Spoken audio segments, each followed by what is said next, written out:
different. There we go. I have tweeted, retweet. Sounds. You need to update your Twitter because it keeps hashtagging Twitch streamers. Oh, does it? Oh, it was a mistake. That's not because of that date. It's just a mistake on my part. So it's meant to do that. It's just typing. Live streaming on... Oh, yeah, it does as well. So what should I put instead? Is there a kick streamers? Hashtag kickstream. Is that true? Or are you just making things up? Kick streaming? That's the one that gets all the likes. Oh, it is. Okay.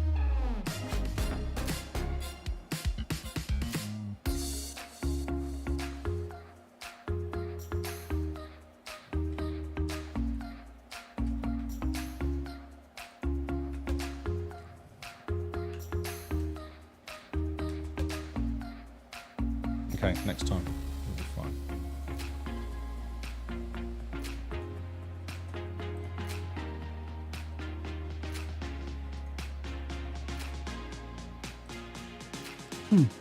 Your music keeps cutting in and out on your side.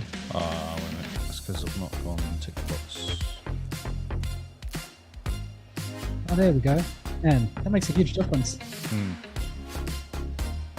What do you tick? Literally, on original sound for musicians on. Ah.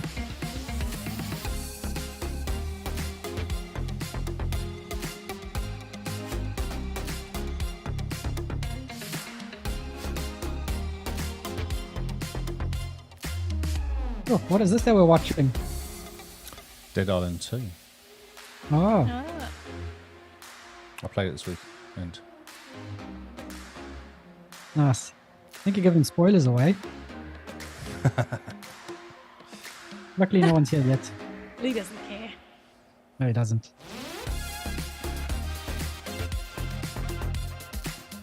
a tease, maybe?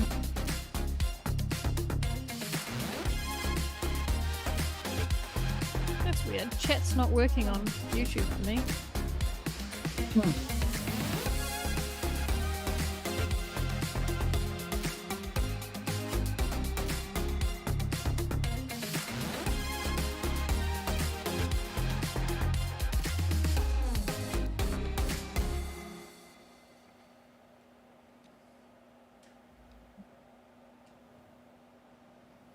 Bonk.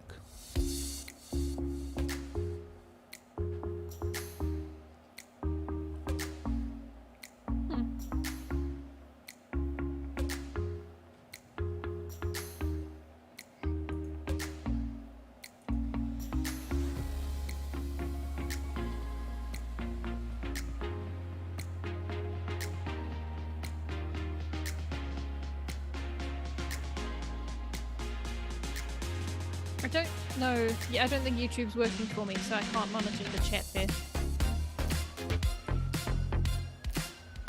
It's okay. Is it working for you? Yeah. Carl? I think so. I said hello. Hello. Yeah. Nothing else. YouTube. Oh, there you go. I just said hello back. And I'm hearing the police sirens in the background. They leave. I know. They're coming for you. They're coming to take me away. Okay, it's just loaded. They're coming to take them away, and Simone's like, yes, and I got the chat working. It's all good.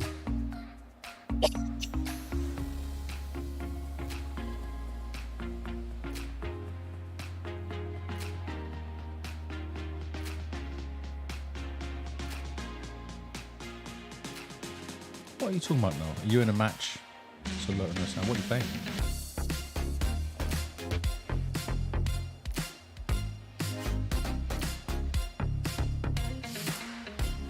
Three seconds. In a match, so lurk with no sound. Okay then. Hashtag lurk.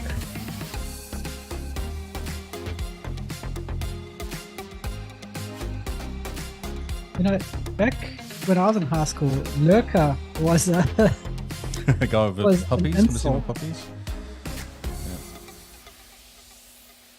man. I remember calling Five. people lurkers. You ready? Yep, hit the button. This is the XboxCast.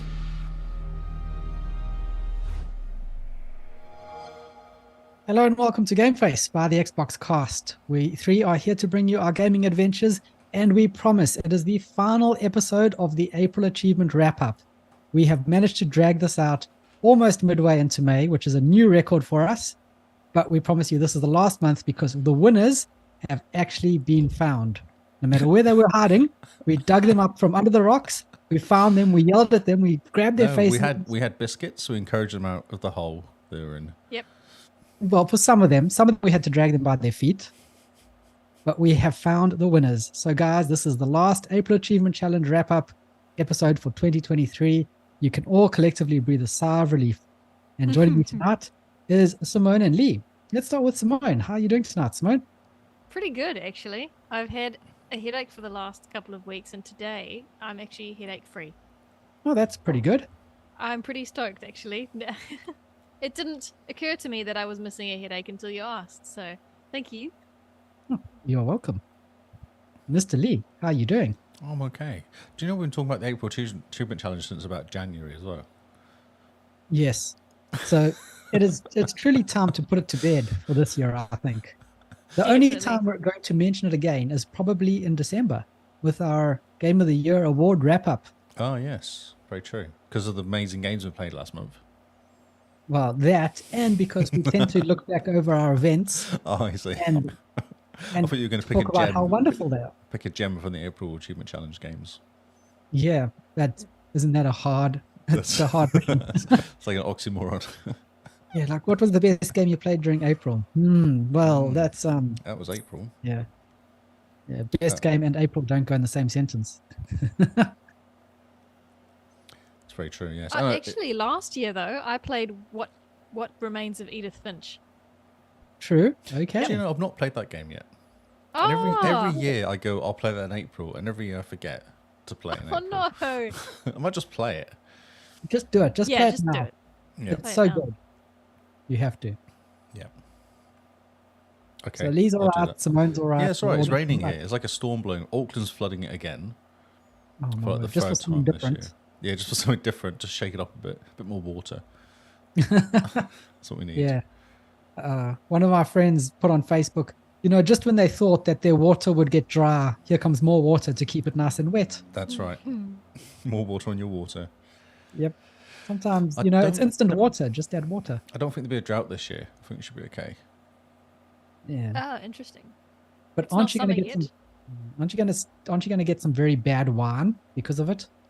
I don't know. I know nothing about wine. Maybe. I know That's- onions don't like wet. The onions are all destroyed because of the water, Yep. because of the ground being That's- too wet. Rough on the economy for Hawke's Bay. Oh, for sure, yeah. And the cyclone didn't help. That blew through. That kind of destroyed lots of stuff too. Yes. Oh, that Yeah. was what I was referring to. Oh, that means no but we wine, were I having mean- issues before the cyclone because we had so much rain this year. Oh, All the right. onions crops have been destroyed this year because of all the water. So it was already struggling. And then the cyclone Oh, blows right. through. So that kind of even Yep. more struggling. And now we're doing more. It's like, it's insane here. It's just nuts. Okay. But we do worry about the wine. Yes. Yeah, but don't forget apples as well. Apples and squash and Oh, all of that sort of course. stuff. Yeah, it's tons of stuff. The fruit Yep. fruit bowl of New Zealand, supposedly. Or the fish bowl of New Zealand now. This is called. Aw.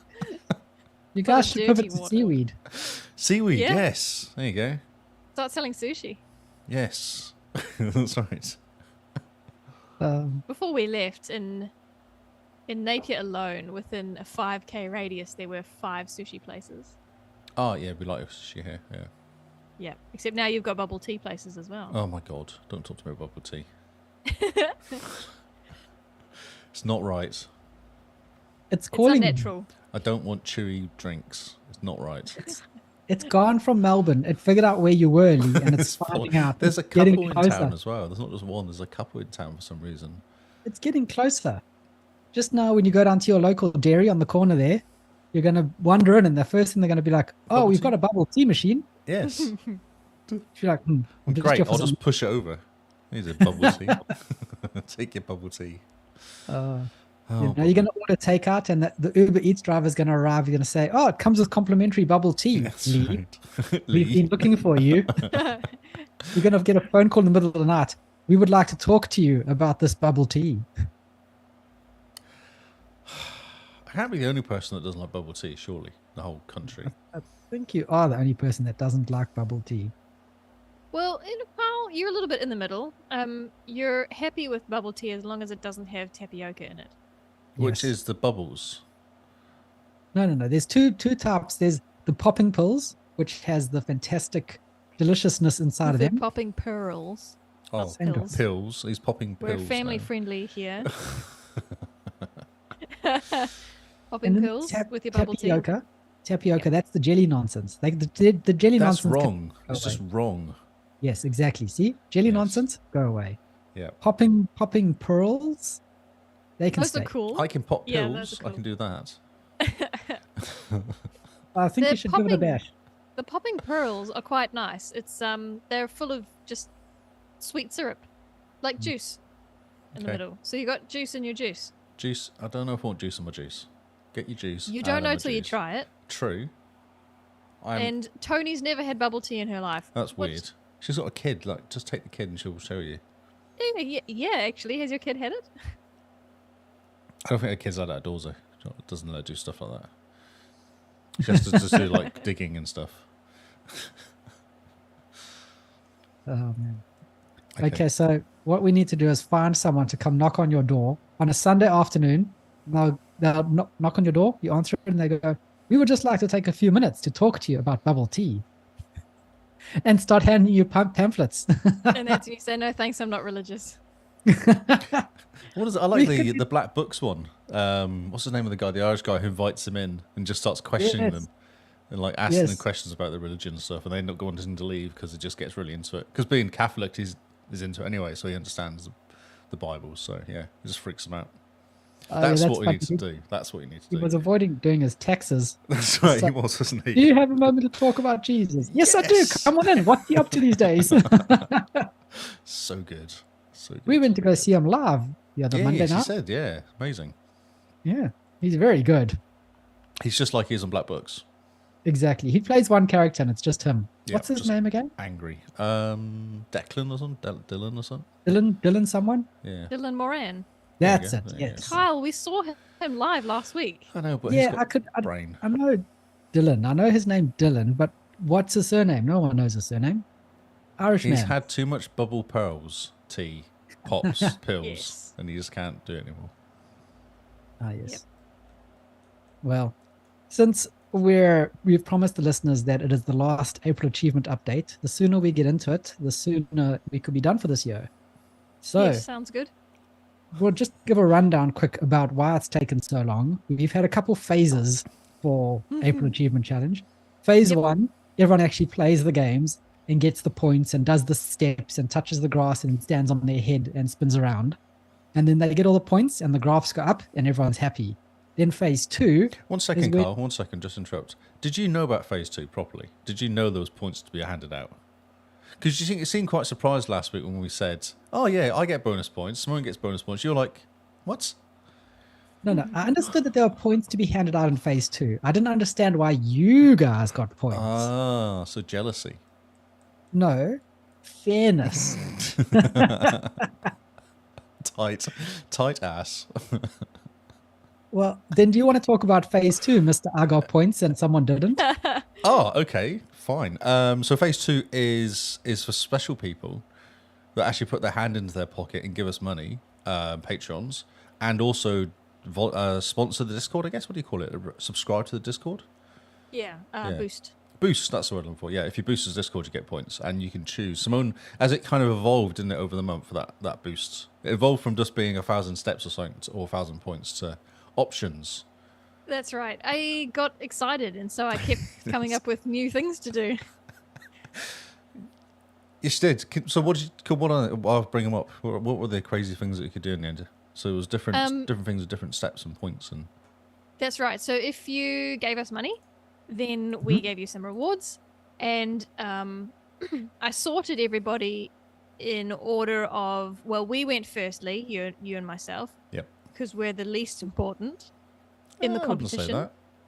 In the competition, you're right. I mean, the competition wouldn't exist without us. That's But to stop any rioting, we went first. Yep. And then it was basically in order of longevity, tier, and whether you were a patron and a booster or just one of the And two. whether we liked you or not. And so for example, Cobra Todd was our newest patron, so he went first, and then Diabolic Jester, who's been with us since 2019, I believe, he went last, and everybody in between. It was very sneaky because all for like about a week, wasn't it? I guess. Yeah, that's right. So I contacted people one by one, and they'd tell me where they put their points, and I'd update the graphs and ask the next person. So everyone had an educated opportunity to decide where their points went based on what had changed since the last person had picked. And whether they're trying to cover the position. Exactly. Or be proactive and say, I don't want anyone to overtake me here, so I'll put my points there. So that I did that. A few others did that. I think Rebecca may have. So yeah, no, lots of strategy, and I was blown away that people cared about the strategy, because I know I did. I thought this is a great competition that I would want to be part of. So I kind of created what I would want, and I didn't know if people would care. And yeah, in the end, they did. So I'm stoked. I'm happier than anybody. I'm probably even happier than Jester. Yeah, it went Just because really well. Everyone cared. Most people cared. Everyone likes a competition. It's fun. It is Everyone good fun. does. So it is good fun. now that phase 2 has been completed and the points have been dished out, do you have the data to who put what where and how this changed the leaderboard? I do. So it was in our Discord. I don't have the step-by-step how it changed the leaderboard. You should go to the April Achievement chat room and find out what happened, because there's just chaos in there for that week. That's true. Are you telling me, or I'm just saying to the listeners, like, if you want to find out what happened, go into the Discord channel and read it for a while. You'll just see the crazy. Right. That's right. So I was quite chuffed. I thought there might be some bias as to where people would put their points, but there was quite a good spread between those that decided to put it towards steps versus ratio versus GamerScore. So that's good. That means it was an even competition in regards to the division, and it also meant that my maths was correct when it came to how much rewards people should get.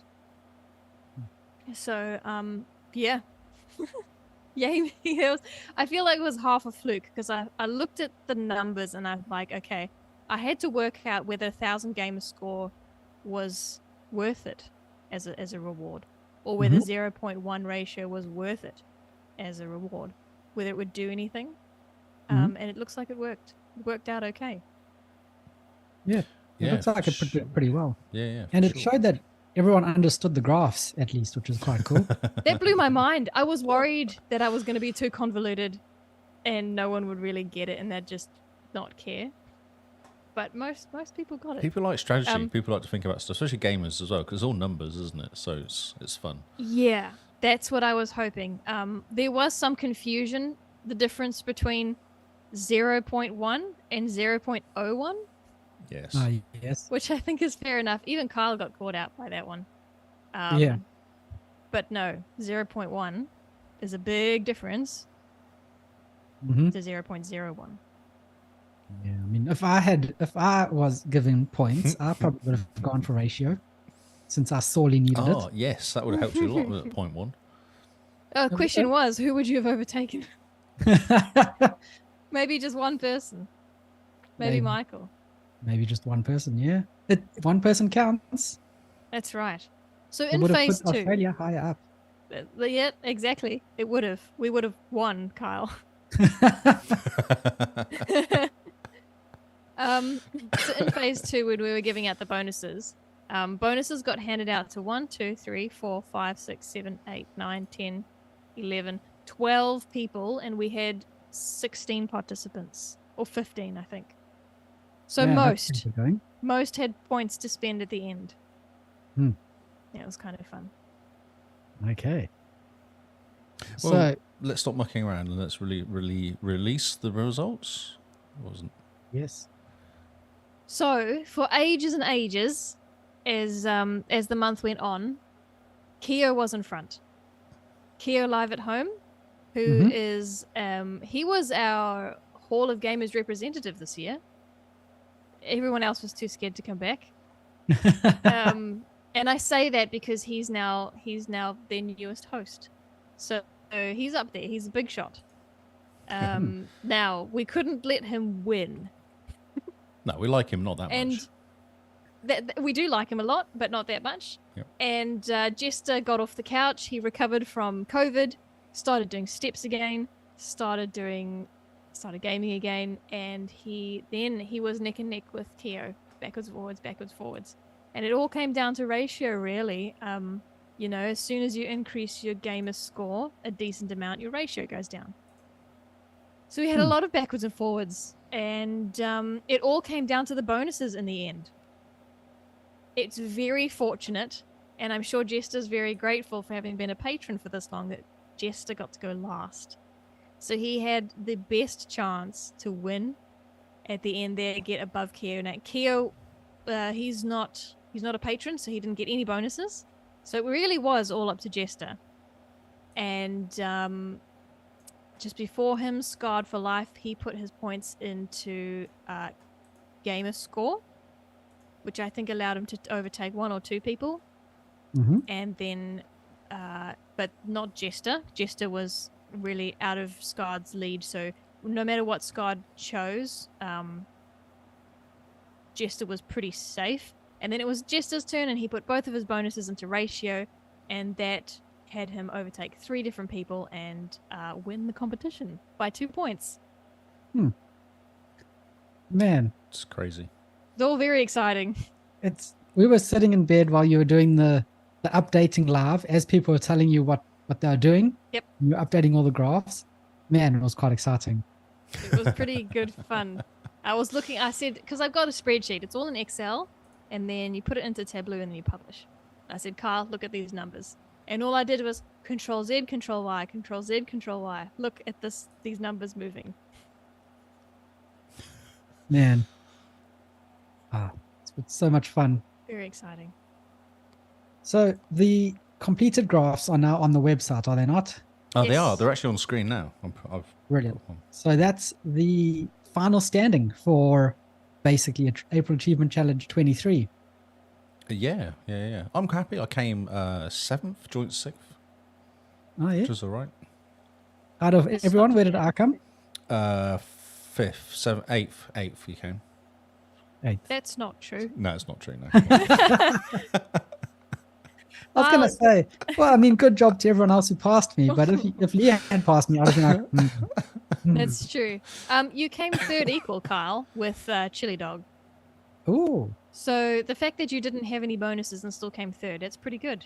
And your pitiful ratio didn't seem to matter Yeah, to your the ratio individual score. is quite bad. The ratio is shocking. Very bad. It's probably actually something I'm quite proud of, that the ratio can be that bad. It's something to aspire to next year for the others. Can you get To worse make it than Kyle? worse. Probably not. Yep, probably not.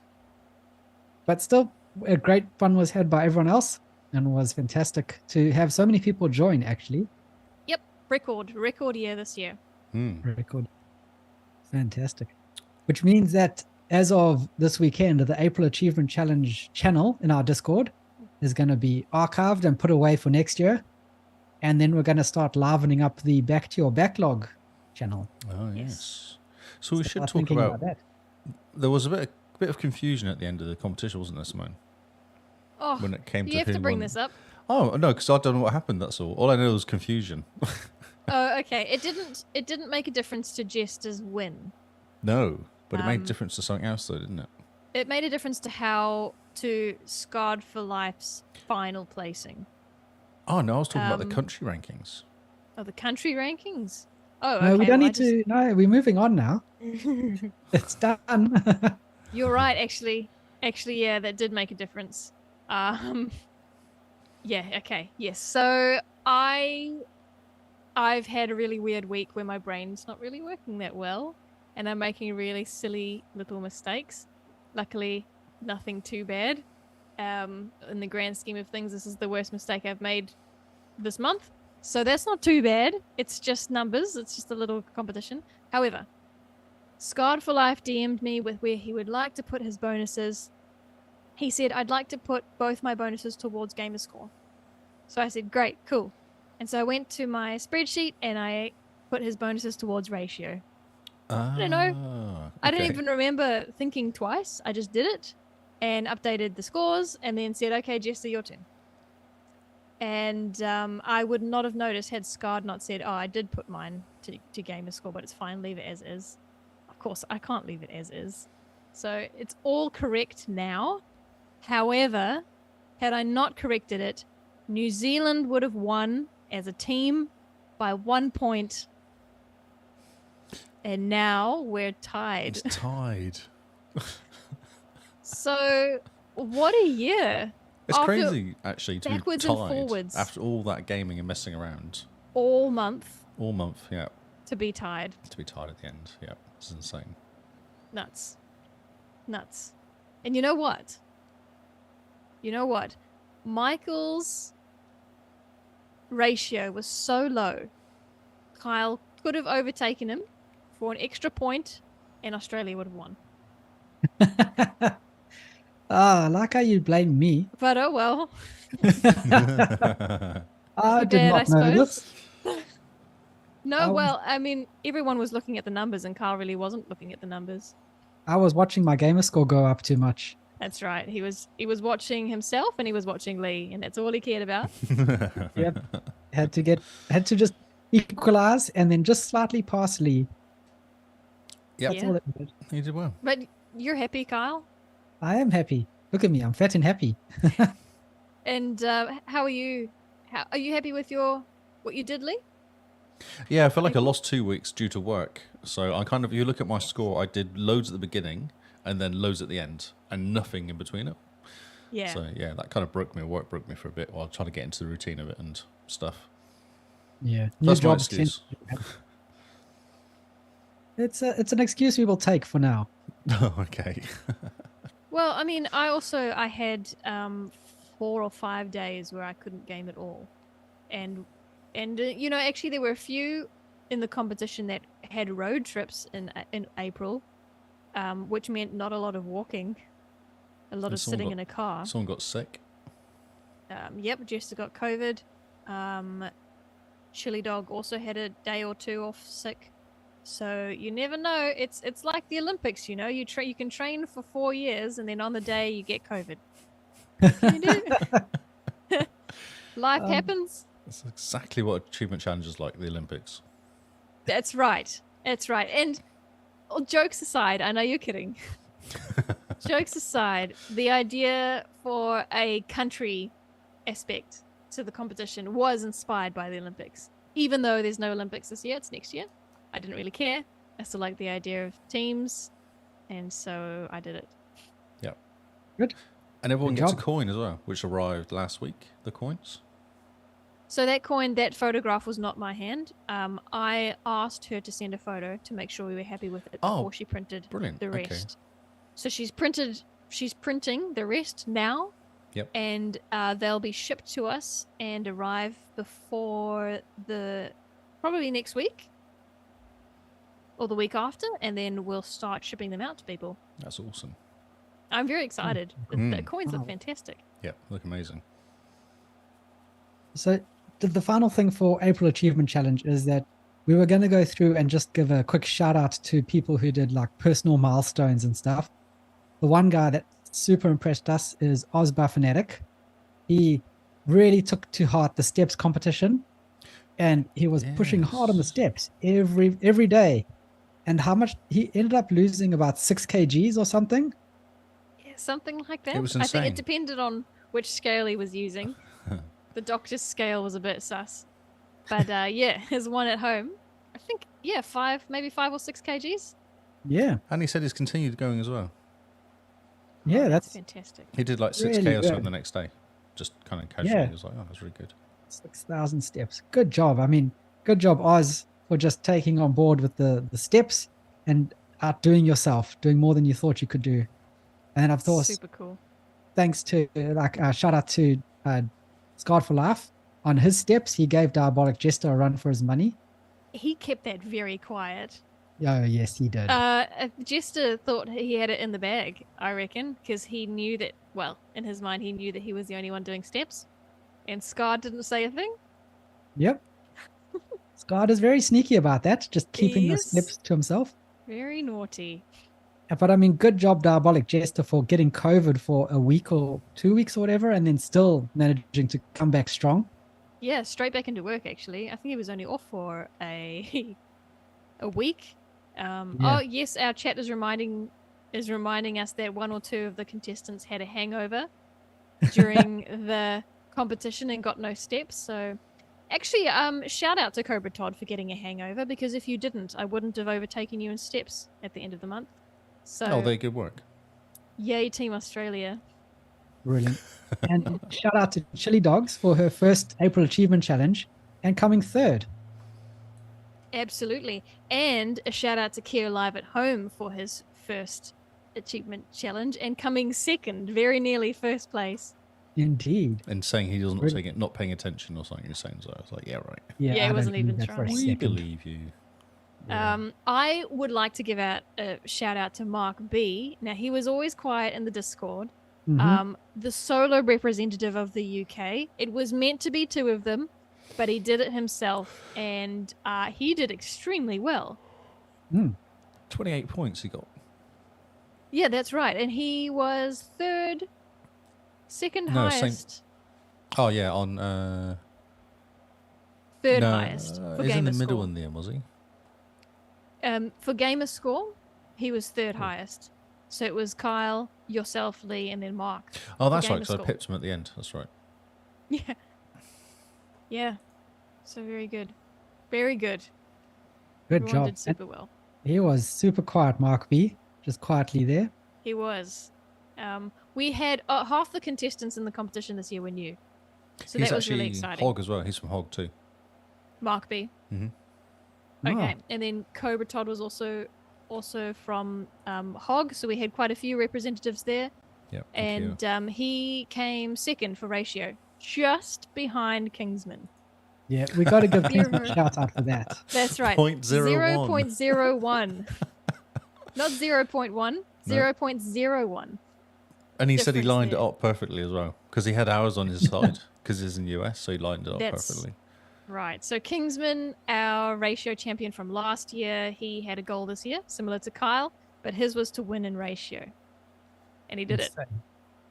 Yeah. He did it. I told you he was one to watch. hmm He's sneaky. Yeah. Very sneaky. And we had now Logic Dad, who's moved countries now, tried his best to do as many steps as he can, and he gamed a whole lot more this year than he did last year. So he's quite stoked with that. Cooper's also new. Cooper, I'll tell you, this is a little secret he told me. Do you remember in the competition when Chili Dog and Cooper pummeled their ratio by playing baby games and upped their gamer score a whole lot? So Cooper was keeping an eye on Chili Dog, saw her jump, and the very next day he got inspired by that. He's like, oh yeah, I can do this. And he did the same thing. So he was watching Chili Dog and decided to also pump a whole lot of gamer score.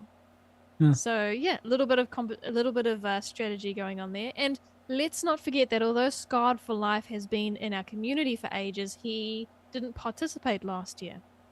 So this is his first time as well. Oh, is that Right. right? Yes. Yeah. Cool. So yeah. So we're all stoked with everybody. Yeah. And Um, who else haven't we shouted out yet? So Michael KV, he was doing a fantastic job until he faltered on a technicality. Yep. Which is a pity. But I mean, he put up 40-something thousand points in the first couple of days. oh, yeah, I'd worry about him next year. Yeah, next year, keep an eye on Michael KV. He's probably going to do like 100K in a month or something stupid. Yep, I wouldn't be surprised. There's no one Um, getting 100K in a month. can't keep up with that. We haven't shouted out Gary yet, who did pretty well in ratio actually, which is an advantage when you're low gamer score. You have an opportunity for high ratio. So those guys at the bottom with the low game ratio, the 0.1 made a huge difference. Absolutely. They jumped quite a few points doing that. And Gary was very kind. He had 2 bonuses at the end. He used one for 800 steps, and then he gave his second bonus to me, which was very kind. What? You knew this. No, I didn't know that, no. What? You didn't? Oh, check the Discord, he says. Wow, Gary. You're a Kiwi now, bro. You still help us out. And then I think the only person we haven't mentioned yet is Spirited Sojourn. So she's been part of the April Achievement Challenge for 3 years running, I think. Yep. And she came 5th this year with a very impressive ratio. She came 3rd for ratio. And yeah, That's 5th fantastic. overall, which is pretty cool because I think she was pretty low on the leaderboard last year. Yep. Yeah, Well, at one point, my goal was to just overtake her in steps. I was just keeping an eye on Rebecca. I'm like, just need to get more steps than Rebecca, and I'll be good. Yeah. that's amazing. Well, good job everyone who took part. Well done on all the personal milestones that you did, all the the things that you managed to accomplish this month. Yeah, Blew absolutely. us away actually with how much effort you guys put into this nonsense. Well done, Team New Zealand, who put up a very good fight, even Even though we had Gary. especially even though you had Gary, and apparently you didn't even have a group chat. So No.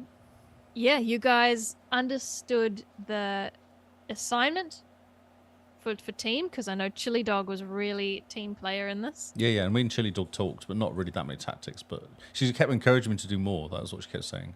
Well, that's more good. That's what you gaming. need. Yeah, do some, Chili get some Dog. game score. Stop being so lazy. It's, oh god.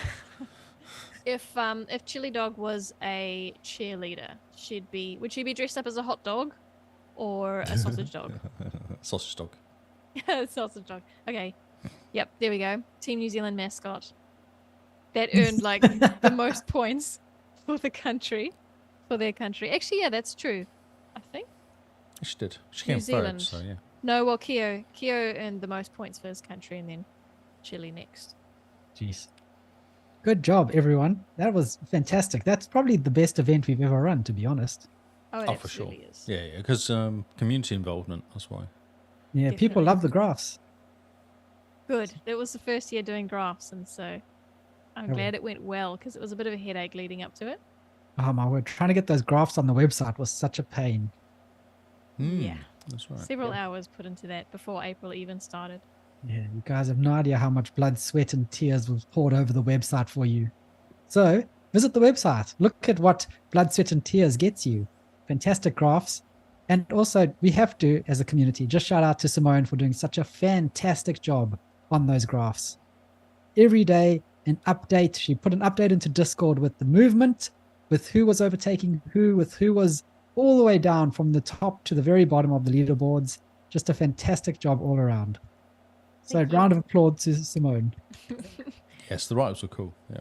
Thank you. The write-ups were fantastic. I think the write-ups really helped people get into the competition spirit. Good. I hope that the write-ups would help people understand how the numbers are working as well. So it had an educational purpose as well. Educational and fun. Yeah. It Just worked. like me. It worked because everyone understood where they needed to put their bonuses into to Yep. jump up the board. That's right. So good job. And good job, Lee and I, for hosting a fantastic competition. That's right. And You're welcome. Yeah. The blood, sweat, and tears you put into your silly baby games. Yep. Can't believe I put up 60,000 points in 1 month. That's insane. Yeah, and you're not even competitive. No, not competitive at all. It's I Weird. talked to Kyle about this. I said, Kyle, you're not competitive. How are you keeping the motivation up? And he said, if Lee beats me this month, he's never gonna let it go. And so his motivation was more out of But he didn't want to be annoyed for the rest of the year. that you beat him. Again, yep. So that's where it wasn't a motivation out of competitiveness. It was I don't want Lee No, to but tease me for the rest of that's the what year. competitive is all about, isn't it? Being competitive is not losing to somebody. That is competitive. Yeah, I think. No, it's fine. How do you feel? I think it's great because it pushes him along. I think it's great. He's a bit lazy out, so it's good to be competitive and give him a kick. Kyle, do you feel like you grew as a person? Oh, I feel like I No. regressed as a Yeah, person. no, I think your brain's a little bit less. Oh, you've no A few idea. less brain It's cells just- than now. When I wobble my head, I can hear the slush. Yeah. It's all that bubble tea.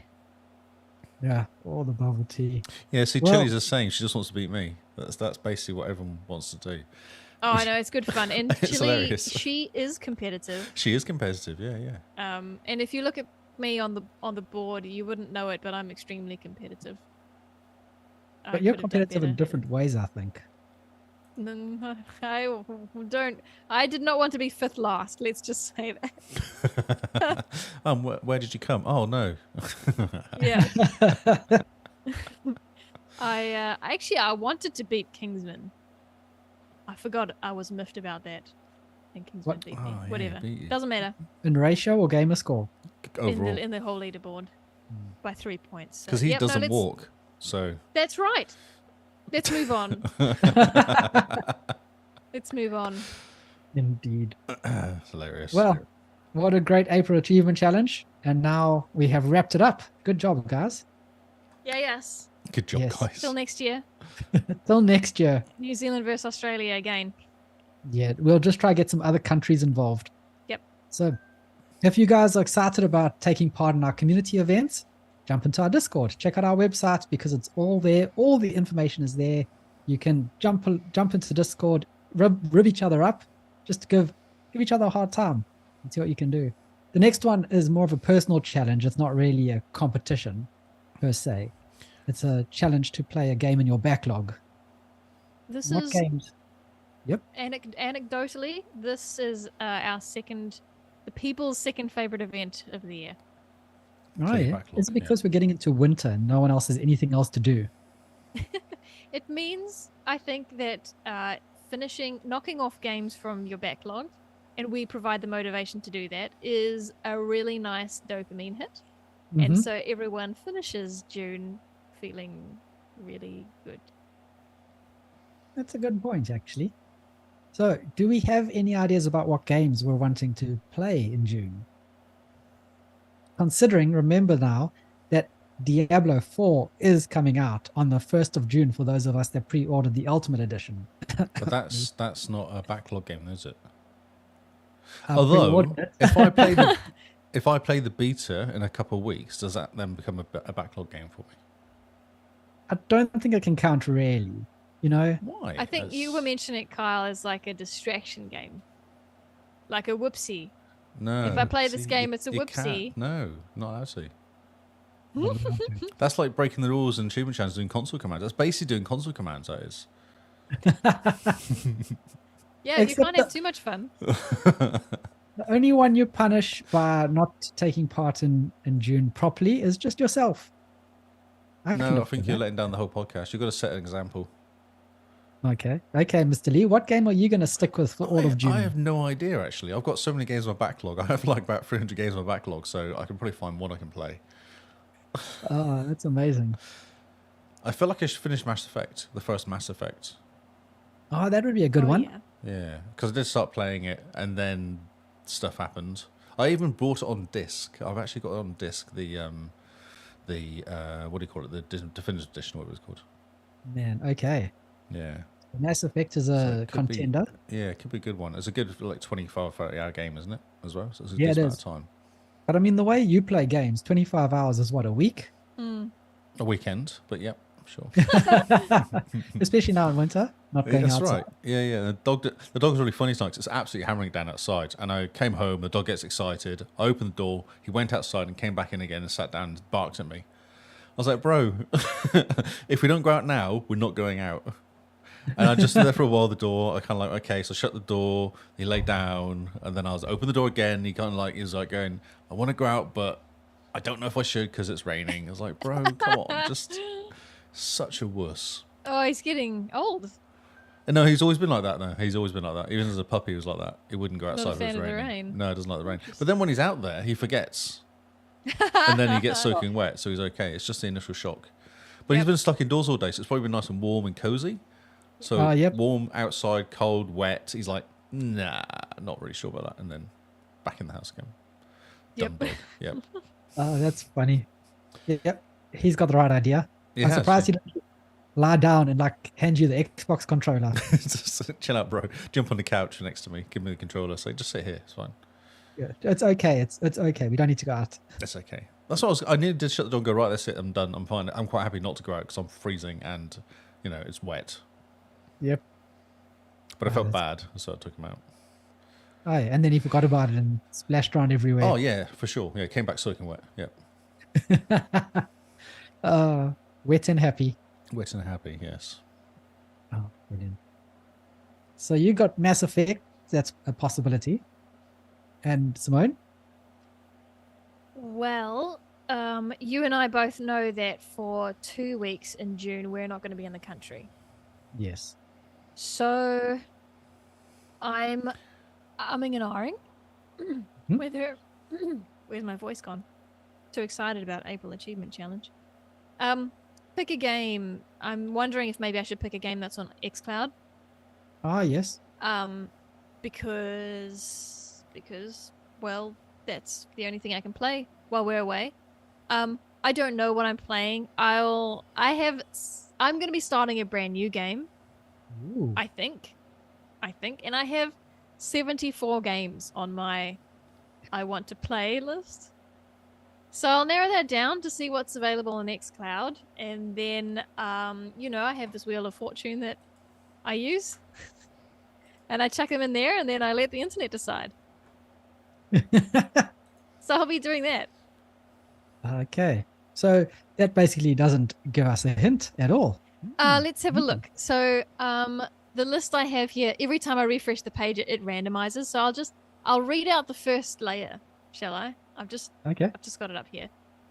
Granted, Cocoon isn't out yet. So let's see. First line here, there's 6, 7, 8 games. Telling Lies. Might start Dying Light 2. Here's Tactics would be cool. Ooh, that's a painful game. Yes. As Dusk Falls, which we'll be playing together if we do that, Kyle. King's Bounty 2. Another strategy game. Ghostwire Tokyo. Ooh, that's a good one. Police Simulator, Patrol Officers. That's awesome.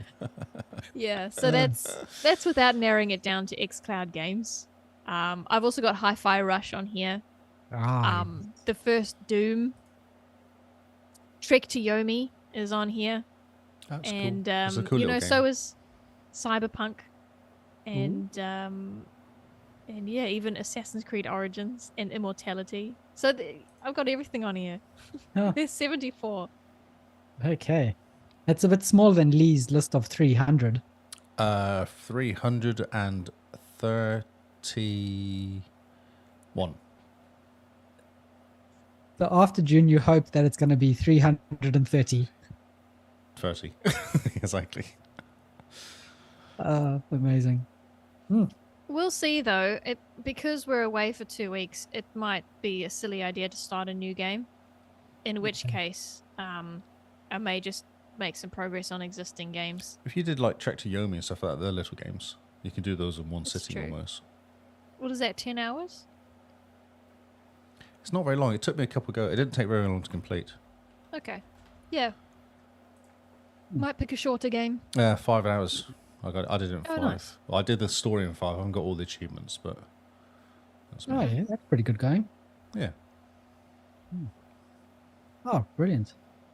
I think I might get, like Simone said, because we're away for 2 weeks, maybe Gears Tactics is a good one for the phone, for the iPad. You reckon it's small? Yeah, it's very small. You know, an iPad. Oh, yeah, sorry, on iPad. That might be On nice. the iPad, it could work pretty well.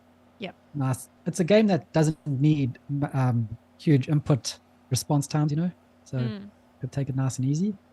But yeah, and since we are away for 2 weeks, Mr. Lee, how would you feel if we hired you out to some other podcasts? What does that even mean? We'll put you up for sale and say who wants Lee for, okay. for I was 2 We'll have thinking an about auction. maybe I should get some guests on here or something though for 2 weeks, as you're not here. Oh, that'd be do. great. But if you go out, then you're evangelizing our Who name. do you think would want me though? Well, Hog will take you. They like you. I don't know. They're a bit weird. And, I'm not sure they will. Maybe you pick a smaller podcast. Or Well, try get we're on the to small- I can't Xbox. just Era. go, hi, can I go on your podcast? Can I? Like, I have to know these people. Oh, hi. Oh, no, you can. Tweet at them. Well, okay. So what we'll do is we'll structure a tweet. We'll say, Lee is he's going to be what is it? Untethered A for freelancer. 2. Free agent. He's going to be a freelancer for 2 weeks. So we're hiring him out. Who wants him? And we'll just make sure it goes viral. Yeah. And I think you'll have people knocking at your door. So, wait a minute. So, how many followers have you got on Twitter, you guys? Oh, look, Little- if we do little bit. $1 reserve, if we do $1 reserve on Trade Me, you will take off. Yes. A whole It's $1.50, free including postage. advertising. It's free advertising. You've got the nicest voice. That's all there is to say. Yeah, we'll just see who wants you. Sure. I'm Should sure be that will easy. work really well. Yeah. It'll be easy. Yeah. It doesn't seem convinced, does he? No, I'm a bit suspicious.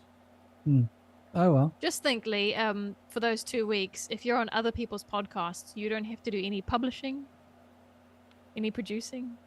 Yep. Get 2 weeks off, and you just get to chat about games for free. Yeah, but it's the other podcast bit that it struggles. What's wrong with it?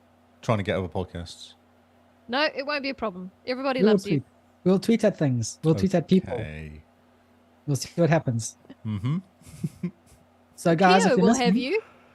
Keo will have you. Oh, yeah, you get to chat to Keo. Oh, That'll maybe be we should good. put Keo on here. Oh, even better. So yeah. No, it won't be a problem. It won't be a problem. Yes.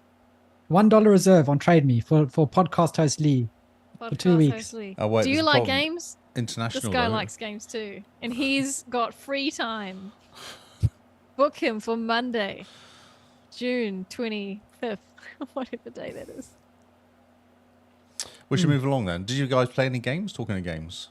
Yes. Yes, we played games. How many games have you played, Mr. Lee? 3 games, I believe I played. Ah, I've played 3 games too. Simone's played 2. Oh, okay. Well, kick us off, Mr. Lee. Okay. 1 second. I'm just going to Since bring up you my brought it games so I can remember what they were. I played Ravenlock. Sorry. Yes. Oh, How is yeah? it? How is it? It's really good. It's a really cool little game. It is basically Alice in Wonderland. Okay. Like, it's not even slightly towards that. It is just what Alice in Wonderland. It's like a story of version of it. Because there's like, as a teapot, you meet a rabbit when you first start. All that sort of cool stuff.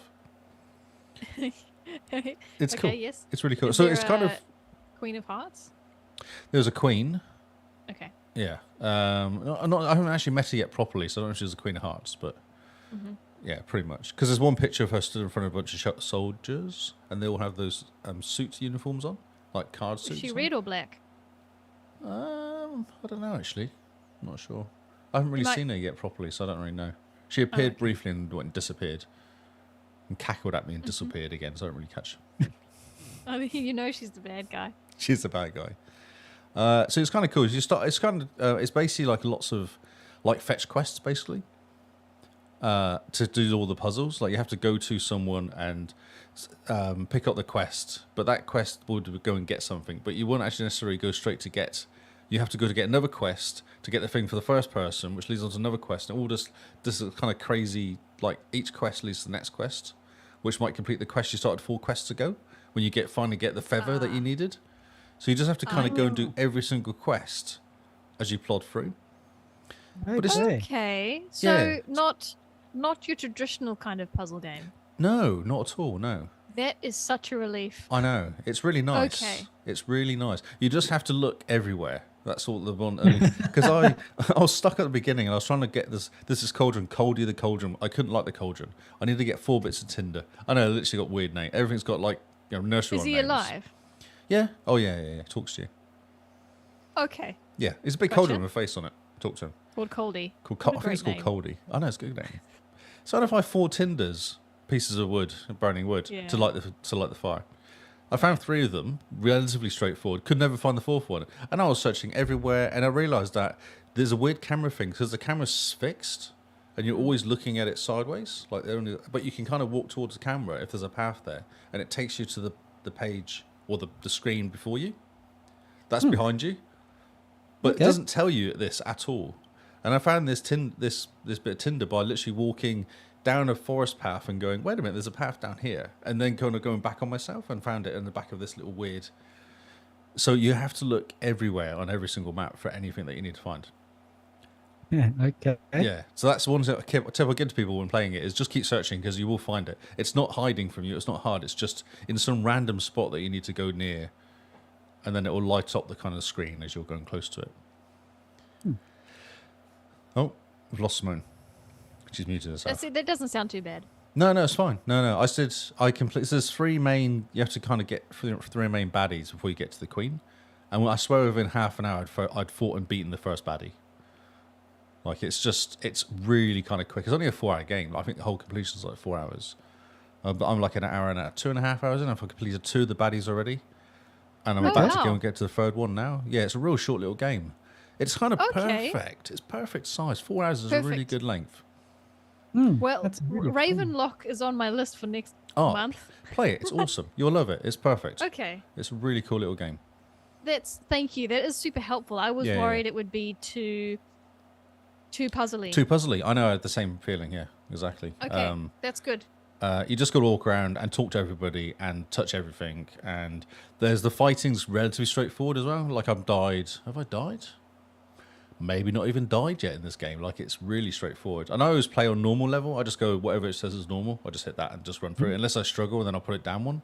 That's literally how I play games. So, fighting the baddies, I've not lost against any of the bosses. I've not died against any of the bosses.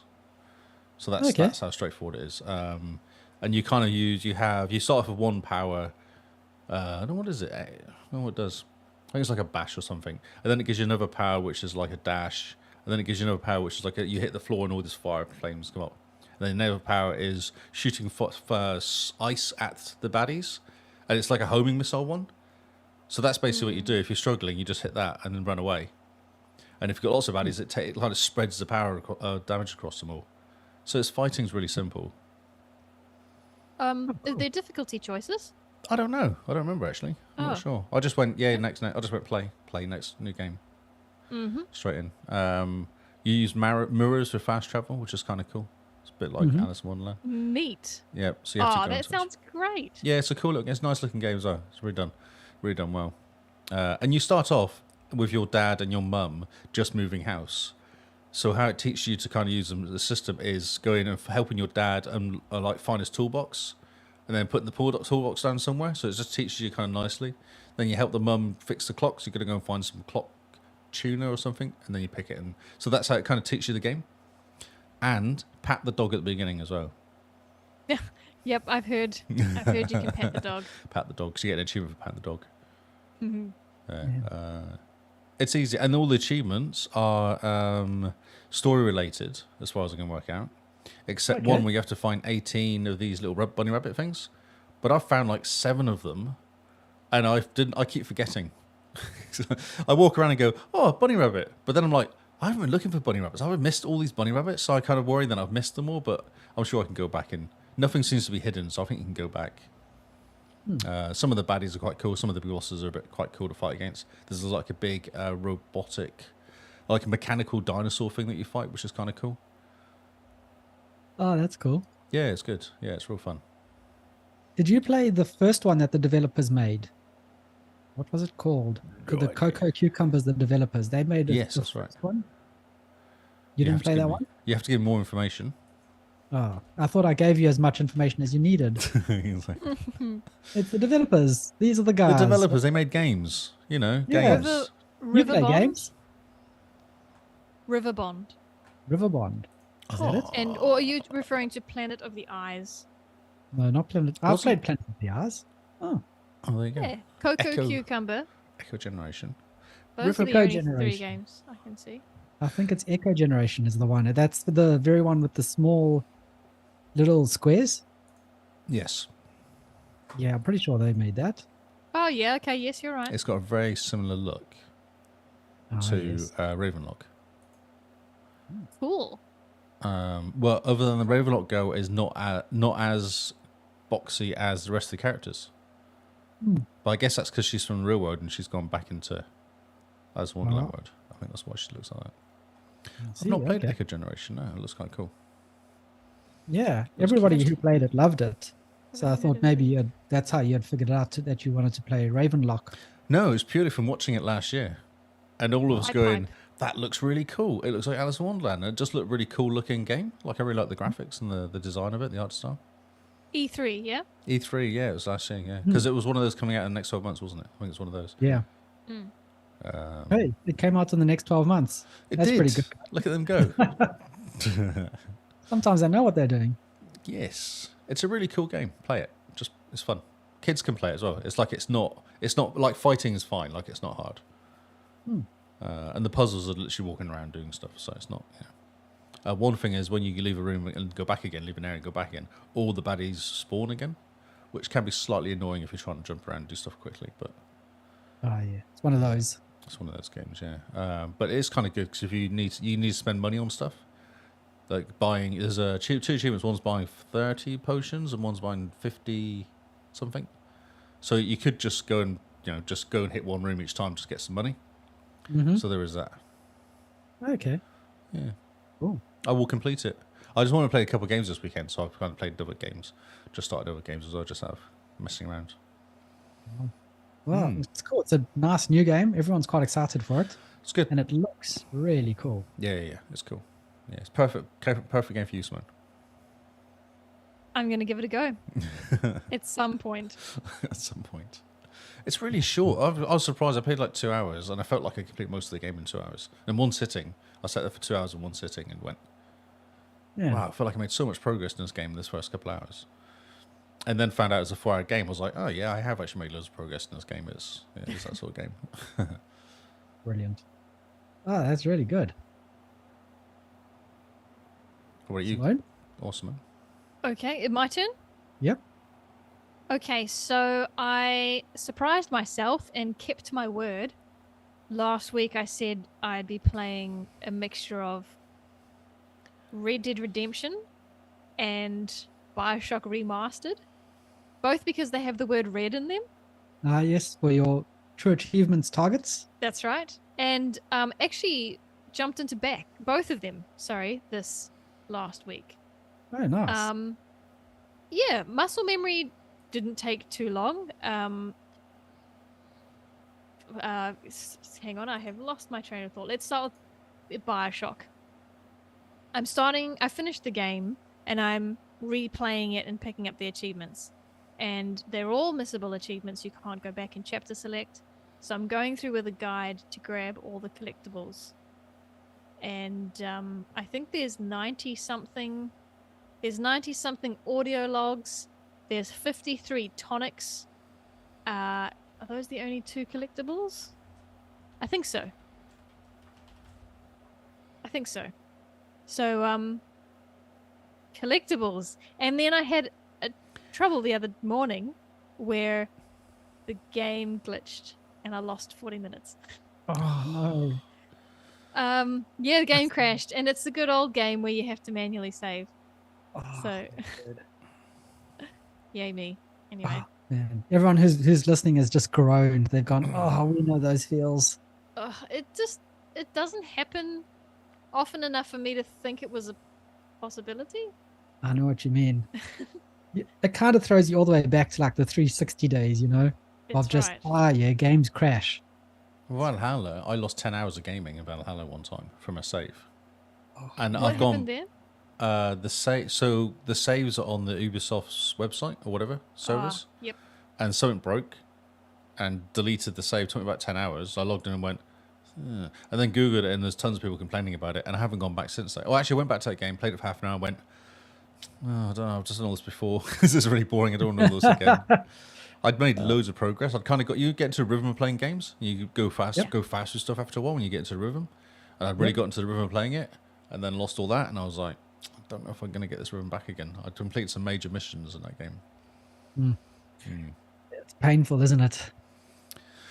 I should go back to that game maybe and play that game now. You should, actually, before the new Assassin's Creed comes out. Oh yeah, Mirage, which is sounding like it's going to be delayed, but yeah. Yeah, I mean, what? Assassin's Creed Valhalla is what, a 1,000,000-hour game? So by the time you finish it. Yeah. Oh, it should come out. Yeah, true. Yeah, nice. Yeah, although isn't Mirage supposed to be shorter? Yes. It's going to be more like a mission, isn't it? Like the first one, I think. The sound of it. Yeah, more focused, I think, is what they're trying to do. Less collecty. Which is good, because Assassin's Creed has become a to-do list, hasn't it? Oh, it's a nightmare. Yeah. Yeah. Oh, it's pretty, but, you know. It's a pretty to-do list with fighting. That's right, yes. That's all it is. So did you get back your 40 minutes, or did you just go, oh, I'm done? Did you actually... I was done for that session, and then I jumped into Red Dead, which I'll talk about later. Not that there's much to talk about. So yeah, but BioShock. The game's good. I think I said this last time. I think I got spoilt by Infinite. BioShock is a bit of a drag, so I'll be happy when I've finished it. I'm not going to 100% it, because I'm not going to play it on hard. No, sorry, there's a level above hard. I'm not going to play it on the hardest difficulty, so I won't get that achievement, and I'm not going to play it on the hardest difficulty without using a checkpoint. I'm not going to do that one either. So I'll get to 98% or whatever it gives me at the end, and then that'll be it. I'll be finished, and I won't touch it again. Uninstalled. Walk away. Uninstall. Uninstalled. Completed. I'm done. Wash hands of it. Mic drop. That's right. And then I'll jump into BioShock 2 one day. I think when you finish a game, instead of a mic drop, you drop controller, right? Controller drop. Yep. As you Makes sense. uncramp your hands. That's right. It's like, okay, I'm going to do this at some point. Yeah, I'd drop the controller and then do the raise hands. We are finished. We are finished. Or do what Lee does whenever he's trying to make a big change. He presses enter and stands up. Stands up. That's right. That's what you do. You do. You press enter and you stand up and you go, right. So you can run away quickly if it all just melts. That's what I do. That's great. Drop controller, stand up. Yep. Do you not do that though when you do some stuff? You just go, and stand up. You go, right, watching this. It's like they do it in, what was that sport they do it? Oh, poker. They do it in poker, don't they? In the poker hand. They put their poker hand down. And if it's a serious poker hand that could win you the game or lose you the game, they stand up when they're doing it. Kyle shook his head when you asked him, but he did that when he was doing something very delicate with a BIOS one time. He was resetting a computer. Kyle did, yeah. Yes. Yeah. It's a thing. I think it's a thing. I think it's a good thing to do as well. It just focuses you or something. Like when you're doing something like that, you press enter to do it, and then you walk away so that if it breaks, you're not in the room. I didn't do anything. I didn't touch it. Nope. Plausible deniability. Prove it wasn't right. in the room. Yep. Yep. Is this problem in the room with you now? Kyle, what did you play then? All right. So you may have noticed my GamerScore jumped up a bit recently by like another 900 points. Oh yeah, every morning I wake up and I check your GamerScore. Yeah, I'm often watching your GamerScore. Well, since I've overtaken Lee, I kind of expect him to start keeping an eye on my GamerScore now. Oh, okay. I'm too busy playing games to watch your GamerScore. Sorry. Okay, fair enough. Fair enough. Well, I jumped into Paladins to to do the cheat. Oh, sorry, to load in your. No, because big news. This past week, I uninstalled Overwatch 2 from the Xbox. Yeah, because it's pants. Because I was like, this is actually not that great. It's fun because it's free, but if something's only fun because it's free, then you're wasting your time. Lots of things are free and they're not fun. So I decided, and actually, Overwatch is done. I'm tired of it. Overwatch 2, uninstall. So the question is, did you play Overwatch 2? Yeah, I did. I played a bit of it. Okay. Did you load it more than 5 times? Yes. About 5 times. About 5 times. I think I played a little bit more than Kyle did. So Yeah. Did you I play think 1 though? Oh, you didn't play 1, did you? 'Cause you had to buy 1. No. See, Yeah, we had to buy one, so we didn't pay. I played quite a lot of 1 and found 2 was the same. So I was like, well, there's no point. So Yeah. So yeah, started Paladins. Yep. Unlocked a bunch of achievements because of account syncing, which is fantastic. Because I had a look, and I've put 60 hours into this game on PC, which is wow, back in the day. back in the day. You So used to do it every 60 weekend, hours didn't you? 4 years ago. Every Saturday morning Yeah. used to be Paladins for 4 hours with the mates overseas. Yeah, 4 hours is a bit of a stretch, but sometimes. No, I was looking. That's how much we pretty much played for at a time. Wow, So that's too long. it was a great way to catch up with mates overseas, and a fantastic game when you know people on your team. So of course I had to jump into the game. It's changed a lot since I played 4 years ago. Who would have thought? It's on a controller, not on mouse and keyboard. Yes, and it's also got crossplay enabled, which is fantastic. Ah. So I jumped in. I played my tree man with the axe, who does the healing, and he goes, Groot. "Yep, Groot. the I am Groot Groot. ripoff." And I realized why I prefer Paladins over Overwatch. Overwatch, you've got a hero, and his abilities are pretty set. I think you only get 3 abilities plus a super. Yep. And you're playing the same character again and again and again, and he doesn't change. That's just the same character. You know what you're getting. With Paladins, you have a card deck that gives you bonuses to certain abilities depending on how you want to play. When you start the game, you choose a focus there's 3 different focuses which boost some of your abilities. So for the tree guy, he's a healer. So one of the abilities can be he heals from further away. He heals for every damage he does to an enemy, can heal the people around him for that amount of damage. Or the further away you throw your axe, the more damage it does. Like it gets exponentially higher the further away it goes to when it hits someone.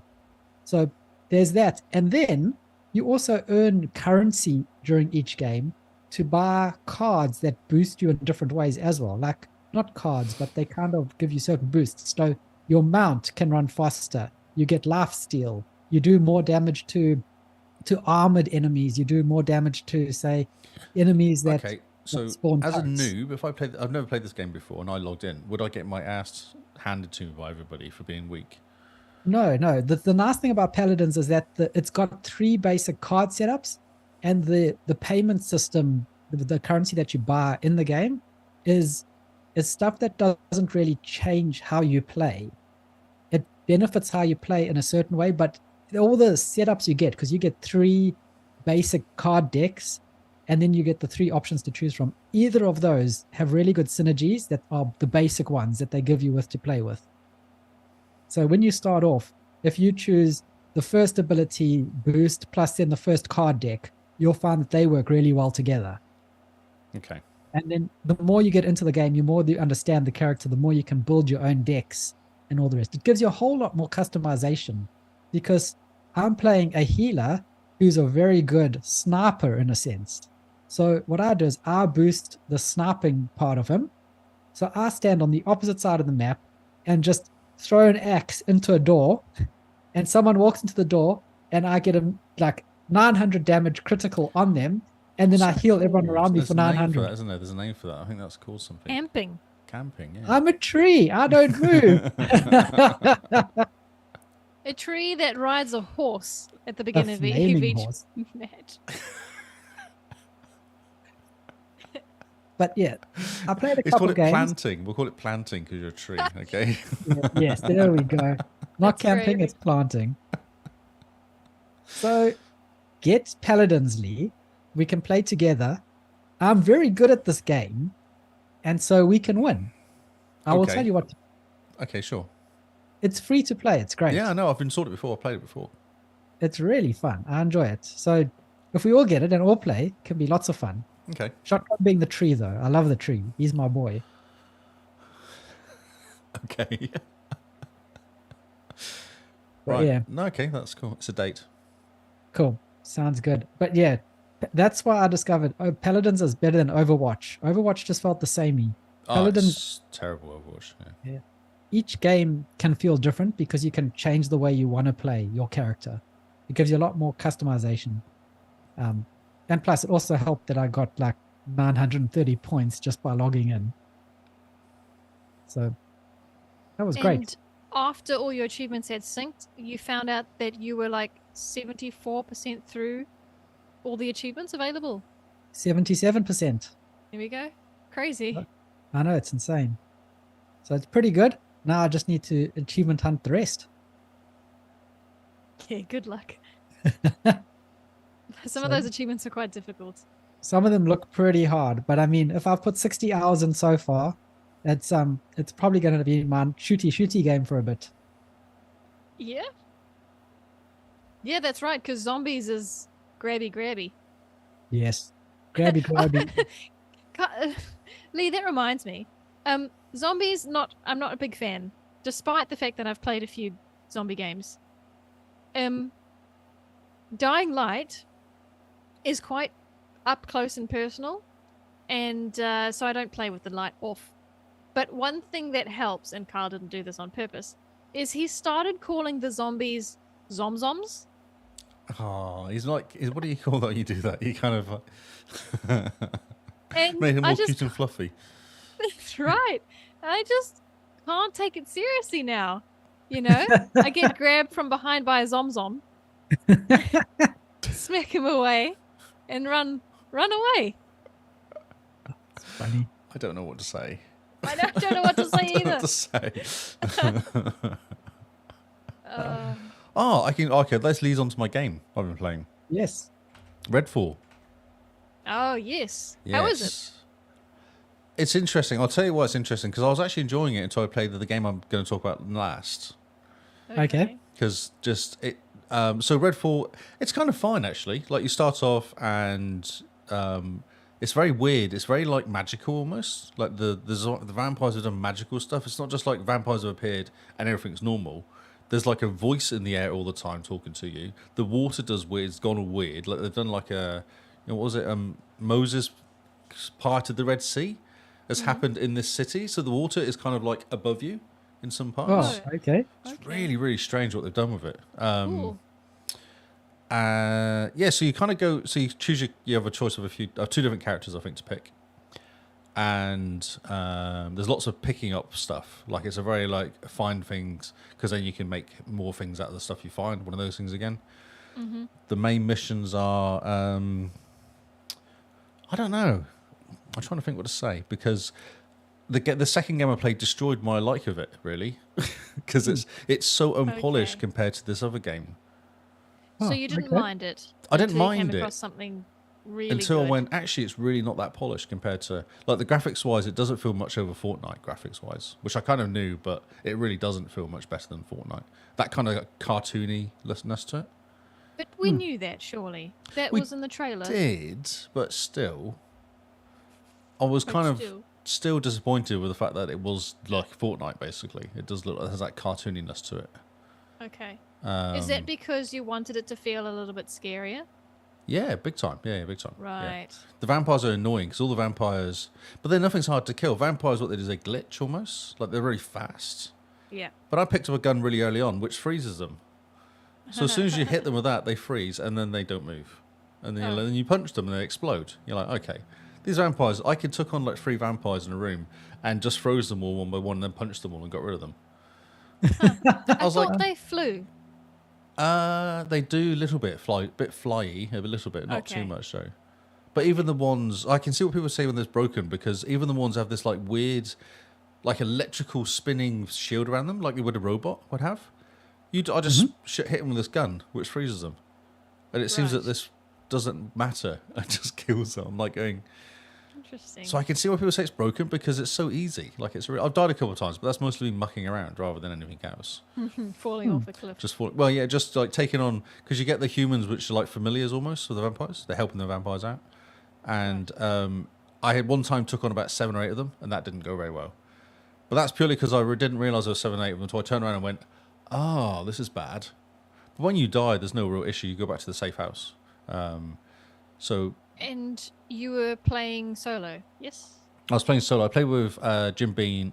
I'll play your Jim Bean. I played with Chili for maybe half an hour or so.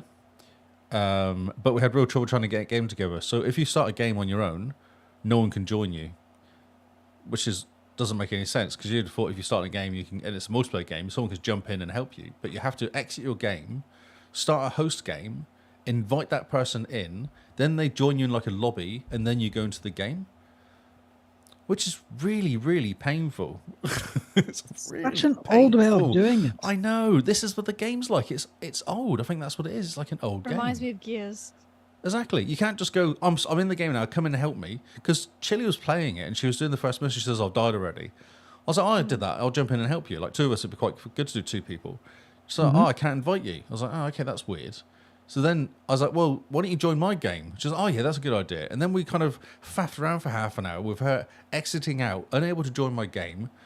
Like, just going, but how hard is it now? We've been doing multiplayer for how many years now? Like, it's just not that hard to do multiplayer. Yep. They've missed a beat. If they just had you were playing and then someone buzzes you says, "Can you join?" You go yes, and they join you. Brilliant. Then it's fluid, and you just keep going. Then they leave. But if someone leaves, the whole game disbands, and I have to load up my save again to go back in. No way. Oh wow. Yeah, You can't just carry on going. No. It's like it kind of starts like an instance of your save, Yes. which is multiplayer, and then if you leave that as multiplayer, then you can't play it. You have to go and log in again. It's just there's something I can see why people complain about it, but it's actually as a game, it's quite fun. Like running on my own, because I was helping Chili, and she's like, "How much have you played this?" I was like, 2 hours, and I'd worked out the game. Like it's an easy game to work out. It's not. I picked up enough weapons. I was only level 3 or 4, and I was taking out vampires, and I was taking out the guys with headshots, and I'd worked out how the guns work. I'd worked out kind of how to upgrade them and to buy them. I had lots of money in the bank. It was kind of fast and easy to play in that respect. You have safe houses, which are kind of cool to go in. You take out a safe house, take out a couple of vampires, take a safe house out, turn the power on in the safe house, then it's yours, and then when you die, you go back to there. There's the supply dumps. There's a couple of helicopters that crash. You go there to take out the familiars. I don't know what they call them now. I can't remember. The Hollow Men, that's what they call them. You go there, take those guys out, and then you pick up a bunch of gear, use a radio, talk to somebody. The next mission, so it's that sort of stuff happens. You have like your first mission is going to take it out. To take over like your main headquarters basically, and once you do that, then you have these bunch of guys telling you like there's a health guy and there's a guns guy, there's a person that gives you missions guy, that sort of stuff. It's fun. I think it'll be fun. It's almost like a good fun run through in the weekend game. Okay. I don't think it would take that long to complete. Like you could just get 4 of you together, you could probably hammer the game out real fast, I reckon. Yeah, from what I've seen, it's about a 25 to 30 hour game. Yeah. Okay. Yeah. I don't know how long the story. I don't think the story's that long. I was watching Cam was saying it's like a 6 to 8 hour game or something for the story. Because you don't have to do all the side missions. You can just mainline it. Oh yeah. It's interesting. So it came out on the 2nd. It's been out for 7 days now. Yep. If we have a look at, there aren't really enough stats on true achievements yet to give an indication of how long it takes to 100%. But because it's on Game Pass, lots of people have jumped in. Only 40 people have 100%ed it. Yeah, right. Yeah. Okay. But what I noticed on the page here is if you don't have Game Pass and you're buying this brand new, it's 120 Australian dollars. Yeah, $70 US. Yeah, $70 US. Yeah, it's a $70 game. That's a lot of money. Yeah. My goodness. I put 4 hours into this game. And what percent are you on? I've got 10 achievements out of 66. I've got 15%. That was bad. But I'm not trying. Like I'm just getting them as I go along. Yeah, sure. Although I did get one achievement, I had to do a thing where I was clearing a grave, and when it completed, I put this pocket watch on something for one of the guys' dads died or something, and that was his pocket watch. Okay, cool. And then there's a saying steal the pocket watch after you complete it. I was like, I wasn't going to steal the pocket watch. I was like, well, I might as well. What difference does it make? I stole it, and there was an achievement attached to it. I was like, that's really interesting. Interesting. So I wonder if there's a bunch of missable achievements out there that you can kind of... I've heard that you have to do all the missions on the first map because you get moved to a different map later. So if you miss any of the missions, you can't go back and do them. Oh, okay. It's a bit like Witcher 3 for that as well. They have the starting area in Witcher 3. You have to do all the missions and do all the stuff in there. So. Oh, yeah, I'm with you. Yeah. Yes. It's fun. I think it'll be a fun game with two of you running around in it. Like, it's kind of cool where they have every building you can seem to get into a lot of the buildings, and you break a window, jump through the window, and then there's a whole bunch of stuff in the room. You might find a vampire. You might just be like gear for you to pick up. Although I did go into one room and take out the whole house, like clean the whole house out of stuff, and then I got picked up a mission which took me back to the same house. But this time there was a person stuck in a room, which I thought was a bit weird because there was a room that was locked, and I lockpicked it and went, "Oh, there's nothing in it. That's odd." And then went back to the main mission to pick up.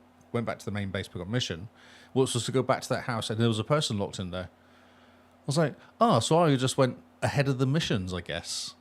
Oh, that's amazing. Interesting. Yeah, it was really weird. I was like, well, that's odd. Why didn't they leave the house locked and then, open the house up when you come to do the mission? Because I'd already knew the room. I knew the layout of the house, so I jumped in there and went downstairs. And That's really not fun. no, it was weird going back to it again. And it was, Yeah. it was basically the same. It was exactly the same. But just a guy who then exploded when I opened the door anyway, so you didn't really see the guy that well.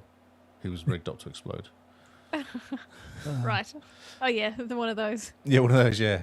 Yeah, a guy shouting, help, help, boom. Oh, whoops. Didn't help much. Soz. Soz.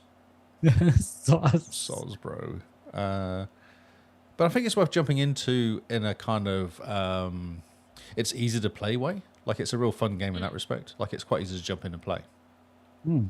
It's not difficult. Like, the controls are simple. Like, everything's really simple about it. Vampires die quite easily. The main Hollow Men guys, you headshot them and they die.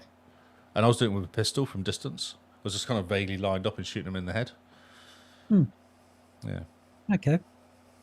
Yeah, it almost sounds like this game could have been baked for a little bit longer. I feel like it should have came out last year, to be honest. Or maybe the year before, possibly. Interesting. Yeah. I don't know. It's fine. It's fine. The graphics are fine, but it's not blowing anyone out of the water with its graphics or its sound or anything like that.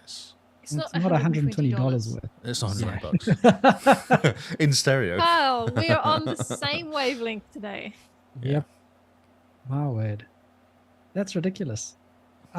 In a couple months, they'll probably have patched it so it's got 60 FPS and that's a bit fixed and the multiplayer might be fixed.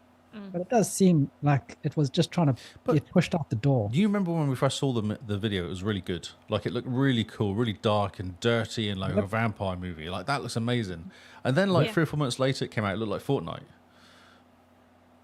I was like, it is. That's what it still looks like. It now looks like Fortnite because that was obviously something changed mid development. And I have a question for you. Are you always playing at night time? No. So the vampires are less powerful at daytime. Oh, I see. Yeah, so So it is in the trailer, we only ever saw nighttime, yeah? Yeah. And that came across as quite scary. No.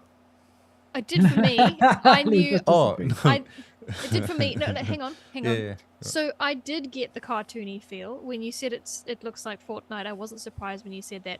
However, because the trailer was at nighttime, if I were to see the game being played in daytime, I would probably be. I'd go, is this the same game? So it tells you when it goes nighttime. Like, there's something happens in game. It says it's now nighttime as a warning that you may die quicker. But I haven't really found it harder to play at nighttime than daytime. Like, the vampires, there's less vampires around during the day, so you get more of the guys that walk around. The guys are pretty useless though. Like, you can pretty much walk up behind one of the guys and shoot them. Like, they're not very smart. But what is the reason that you're allowed to have vampires at daytime? What do you mean? No, they're weaker at daytime. They're wearing sunscreen. Yeah. The whole thing about vampires is that in sunlight they turn to dust. Yeah. So you don't see them that often in the daytime. That's the thing. You'd mostly see the Hollow Men guys walking around. Yeah, but I mean, is the vampire just wandering around with an umbrella on the street during the day? They don't really see them during the day. No, they don't really see them during the day. They only really come out at night. Like, it's not. I don't remember because it goes quite quick. It seems the day-night. Okay. It always seems to be changing. Because I went out for one mission and ended up just staying out there and just doing lots of bumbling around. And just investigating. That's how I found that house. Because I was just investigating, going, oh, what's over here? Oh, look, there's a window you can break here. Well, that's interesting. Break the window, get in the house, clean out all the gear in the house. Yeah, I don't know. I can see why people are complaining. Yeah. And I don't know how they can fix it because the game is like AI. They can fix the AI. They can fix the baddies, I guess, and make them harder or more interesting. It's Pity. yeah. I feel like 4 hours is a decent amount of time actually thinking about it. To play get it. a Give it really a good good go. gauge of it. Oh, Well, that's sad. I was enjoying it until I'll talk about the next game at some point, and that'll tell you why. What Okay. broke me? All right, I'll go then. So I jumped back into Red Dead Redemption and forgot. Well, I was quite stoked actually because I forgot that I'd purchased it. When I first played the game, it was on physical disc, and I played it for a TA playlist 1 month. Okay. Had good fun, and then gave it back or sold it. I can't remember. Yes. So jumped back in and started achievement hunting. Now finished the story. Handful of achievements to go. I'm playing it because it has the word red in it, which is one of the challenges this month. So I thought, oh well, Yeah. why not? Now there's a handful of multiplayer achievements that I'm not gonna do.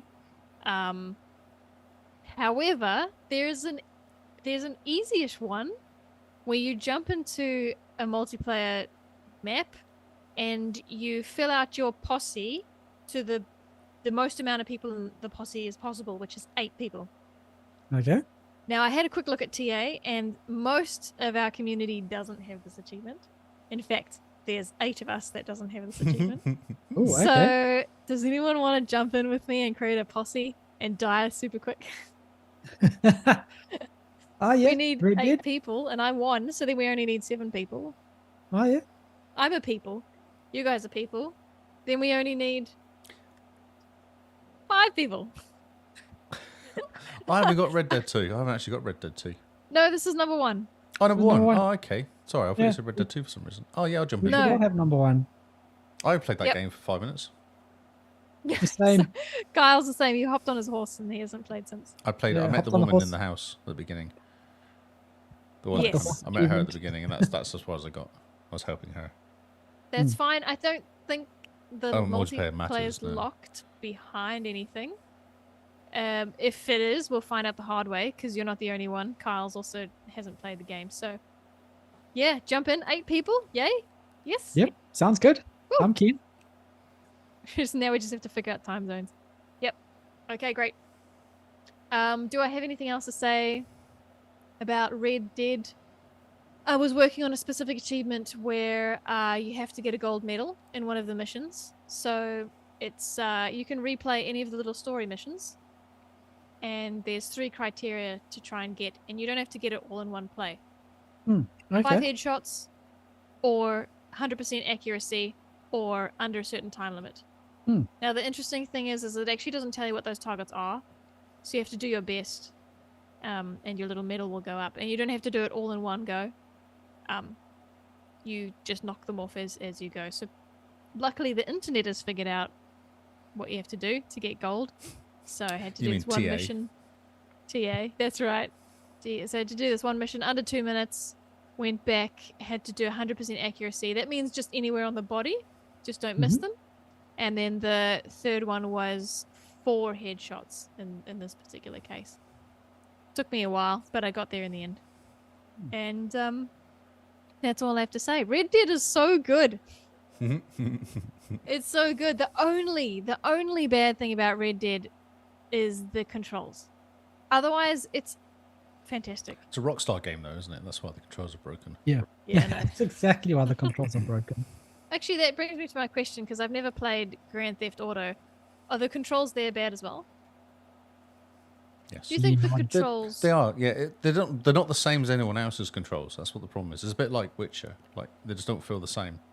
You jump into an FPS, and the controls normally like A jump, B crouch, Yeah. whatever, and they're just slightly different and slightly off. Like Gears is the Right. same. Gears is slightly wrong, and it just confuses you if you get used to playing other games. Because Like it's over the shoulder. 98% of the games are like one way, and then you have Gears, GTA, and Witcher different. Oh, and sounds like RDR as well. Yeah, the other one that came to mind is Kingdom Hearts, where I think jump might be B. Oh no, that's just wrong. Oh, what was that I know. game?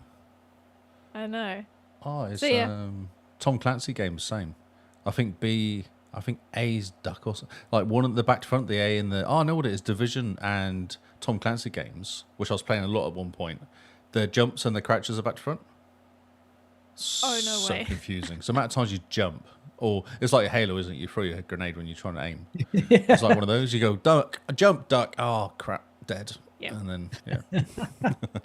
Uh-oh. Yep. I think in Red Dead, jump is Y. Or jump is Y in Bioshock. Why? Even one of them. Man, no, Why? Why? It's interesting, terrible. isn't it? Yeah. that should be illegal. Yeah, it should. So yeah, sorry. So that it's my 2 cents. And then those are quick because I have played through the story already. So those that have been listening to us for a while, I think you already know my thoughts on Yeah. the game. So I'm just achievement hunting. Those aren't the only 2 games I'm playing this month, but they will be the majority of what I'm playing this month. See. But I've got Halo on my list. I have The Sims on my list. And So disappointing. I also have Zoo Tycoon on my list. Oh, Why are you disappointed? I thought you'd be happy with The Sims. I bring in money with my Sims stories. bring in money? I'm the money maker here. Because I died. That's why. You Oh, killed yeah, me on shame. purpose last time, just to make more noise, more news. No, I didn't. Yeah. I said, whatever. hey, somebody somebody call the fire leads on station. fire. Can someone do so? And they just started But- crying. There was a lot of crying and there was a lot of jazz hands. And yeah, nobody did anything. We're No. a family of wusses, apparently. See, just disappointing. I'm disappointed for you too. Thank you. Thank I you. will tell you, I will remind you though, that the amount of times Kyle stops whatever he's doing in the day, walks to the kitchen and has a good cry over your urn. Ah, Very often. And Good. and the person who does it the most is Noel. Oh, well, that makes sense. Yeah, it does. So yes. Do you think that's guilt? Because he's on to set you on fire. It's a good question. Yeah. So And yeah, it's there. Cool. So, Kyle, or do you want me to go now and you do yours last? No, I've got one here. Dyson Sphere program. Oh, So yes. I'm playing a lot more on PC. This is still in game preview, and it's on Game PC. Pass on PC. Okay. Very good because you can play it with just the mouse, so it's super handy to just play with the mouse and have the other hand resting or drinking Coke. Oh, your strong hand. My strong hand that had to go get the operation done to it, which is very fun. So yeah. when you got the stuff sucked out, Oh yes. did you weigh yourself afterwards? Did they let you keep it? No. Ew, But he did God. get to see it. I got to see it. What colour was it? It's clear. Ah, it's not pussy yellow. That's disappointing. No, it's clear. I also imagined it was like a yellow color. Mm. No, But no. clear hard jelly. It looked weird. Ah. And you were producing Yeah. that from your arm? Mm-hmm. Okay. I know. Very strange. Did Carl explain how this happens? No. I'll tell them after the podcast. That's the listeners do not want to know Oh, come on. the The listeners want disgustingness to of the human know. body. No. That's going to be a Patreon only episode. After hours or something.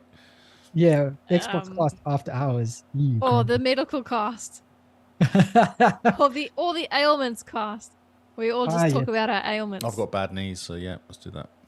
I've got one bad knee. I got a bad back at the moment. Here we go. Let's just complain about what's broken on us. But hey, no headache, so no complaint. Oh, there you go. See, There we go. perfect. Good start. Dyson Sphere program, to get back onto the topic of games. Fantastic factory building game. Cannot gush about it enough, especially since I can play it one-handed, which is perfect. Yep. So in Dyson Sphere program, just a brief overview. You're a robot, you land on a planet, you build a factory with the goal of building a Dyson Sphere around a star. So then you use the resources from the different planets in the solar system, build a Dyson Sphere to get enough energy to go to the next solar system, and do it all over again. Very cool factory game, basically built around efficiency and conveyor belts, which is a lot of fun. I managed to get to my second planet, which is great. It's a lava planet, so I've got lots of thermal power there. And now my mission is to research enough to get the planets to share power. So I've started shooting solar sails next to the sun. So they're busy going around and getting energy. But in terms of the planets sharing power, I haven't figured that out yet. That's my next mission. So you do know how to do it. You just don't have the resources? Yes, that's the Okay. thing. So when you go from planet to planet, you play a giant robot, and the robot is the one that does the building. And so you have to fuel the robot for him to move and fuel him to do building things and fuel him to fly. What I did is I didn't realize I was out of fuel when I tried to leave one planet to go back home. And when you're in space and flying, if you run out of fuel, you can't turn. You just keep going in a straight line. Ah.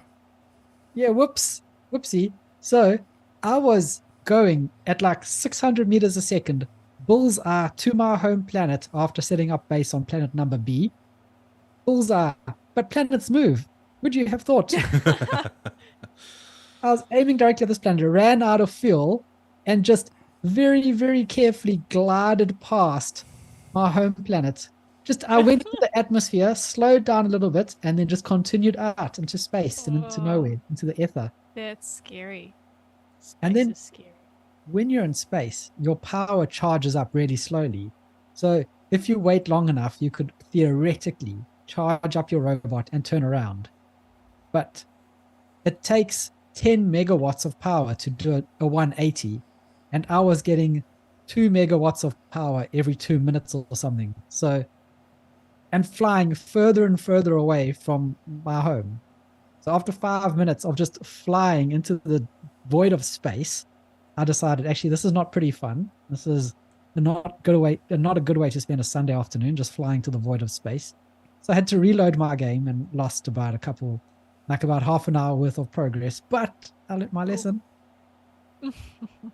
Make sure you have fuel before you go planet hopping. Or I mean, even on Earth, make sure you have enough fuel before you head off in your car. It's just logic. Oh, yeah. I mean, and that counts for food as well. Make There you sure go. you have breakfast before you go out for the day. Top tip of the week. Make sure you are prepared, basically. Check your fuel. And I was not prepared. So I hopped off into space quite happily and managed to miss my planet by such a small margin of error that I was just like, oh no. And I watched it happen. And I just flew past my factory going, bye guys. Good job. You did a great job, factory. Did you record it? I wish I did. Ah. But at the time, I was just so annoyed with how stupid I was. Not remembering planet's orbit and realizing I should have just aimed a little bit ahead of the planet, because then I would have just crashed into the ground and everything would have been fine.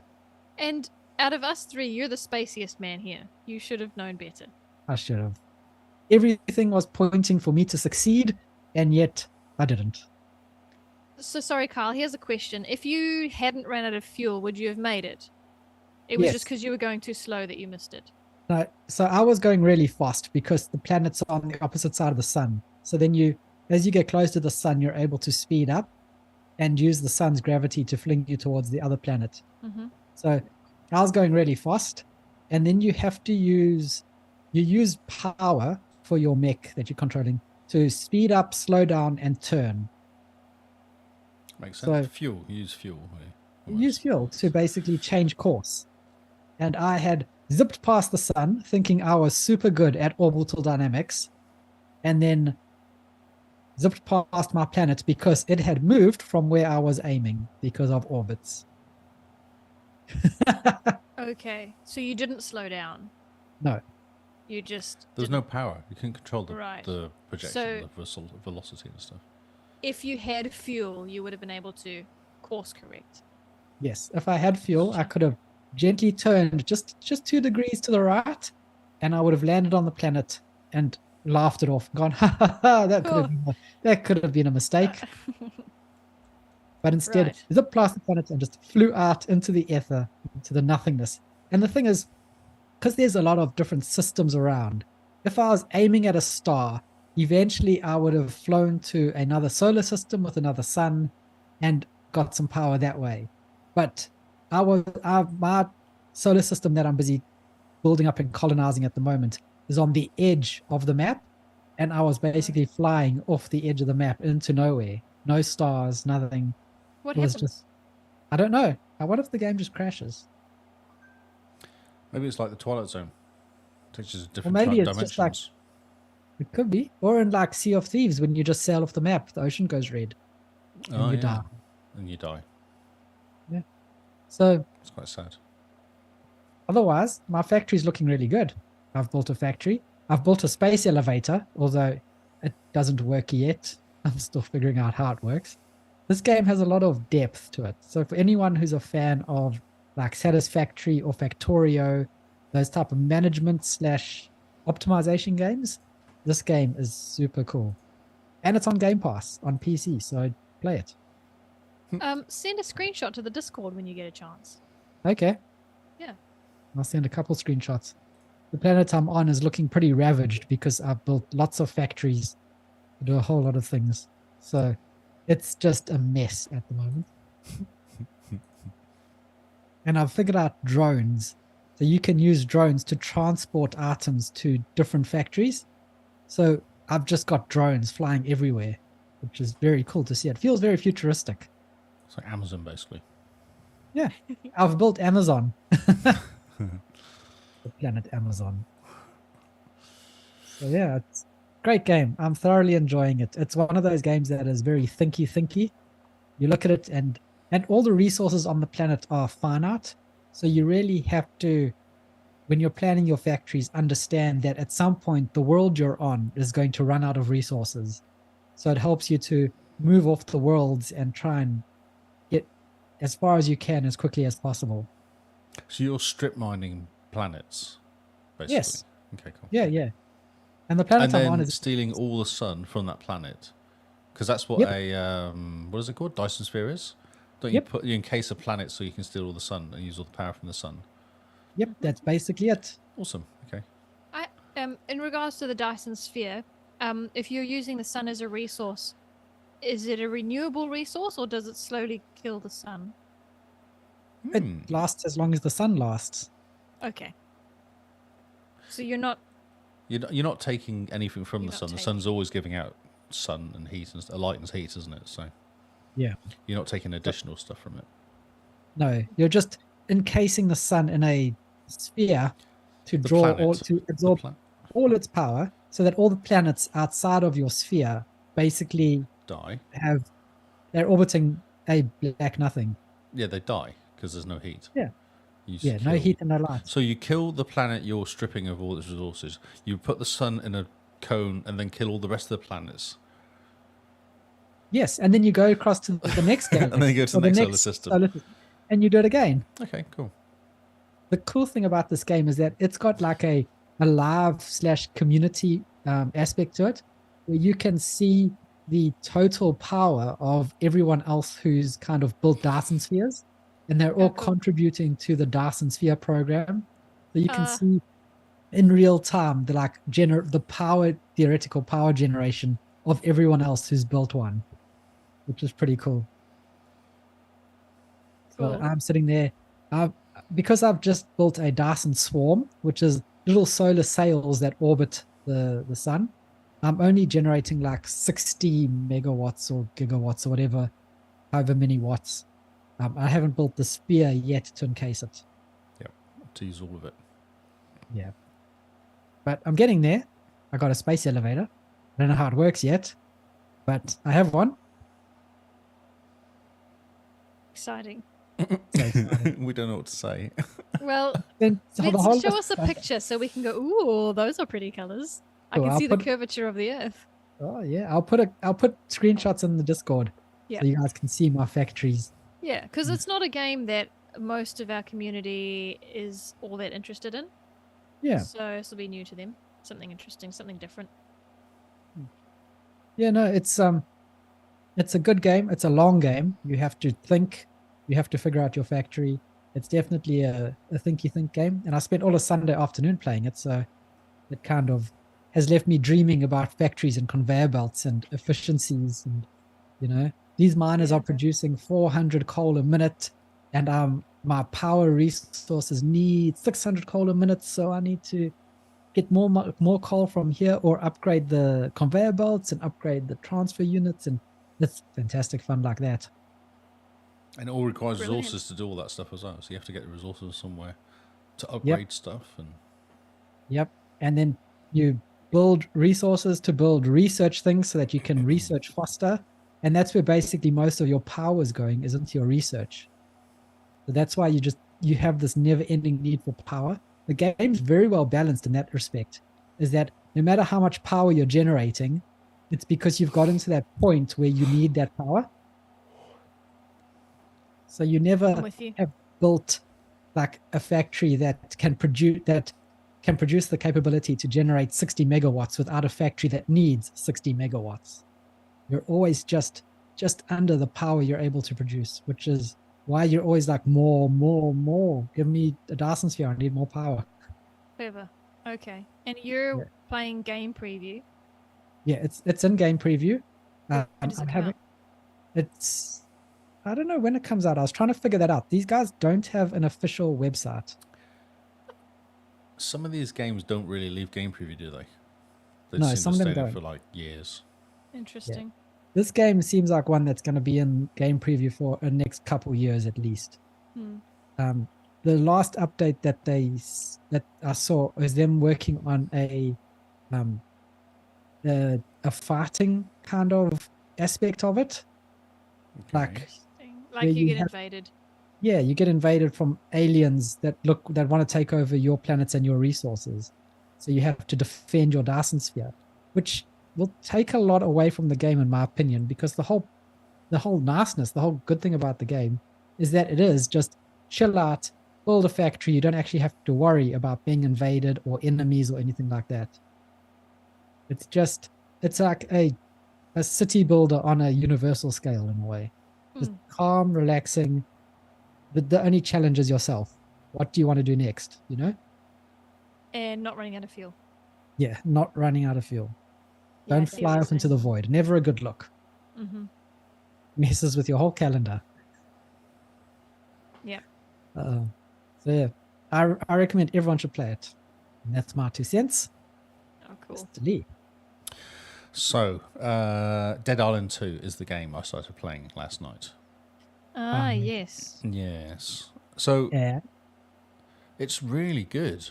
I really like it. And initially I was kind of like, oh, I'm not sure, because I think I played the first one and I was fine. I kind of played it for a little bit and, like I do, jumped into it and, oh, yeah, okay, I understand this. But this one's quite cool. Immediately I was hit by how good the graphics are and how good it feels compared to Ooh, Redfall. okay. That's what broke me, because I was like, this game feels so polished compared to Redfall. I think Okay. That's yeah. And I just had a look. So Redfall's over 100 gigabytes to install, and Dead Island 2 is 50 gig. Jeez. I'm like, Interesting. what? How does that work out? Yeah, so it's cool. So you kind of start off. Obviously, it's a zombie attack rather than vampires this time, so it's a slightly different attack. And they introduce you as they always do. They're on a plane that crashes. You get introduced to like how to pick up weapons and crouching and that sort of cool stuff. And then I was having real trouble with weapons. So you can pick up weapons. It was trying to make me throw something at a burning tire, because the zombies were coming through a hole. Oh yeah. I could not work out how to do it, how to change weapons, because I'd picked up like 4 different weapons, but I had nothing on my hand.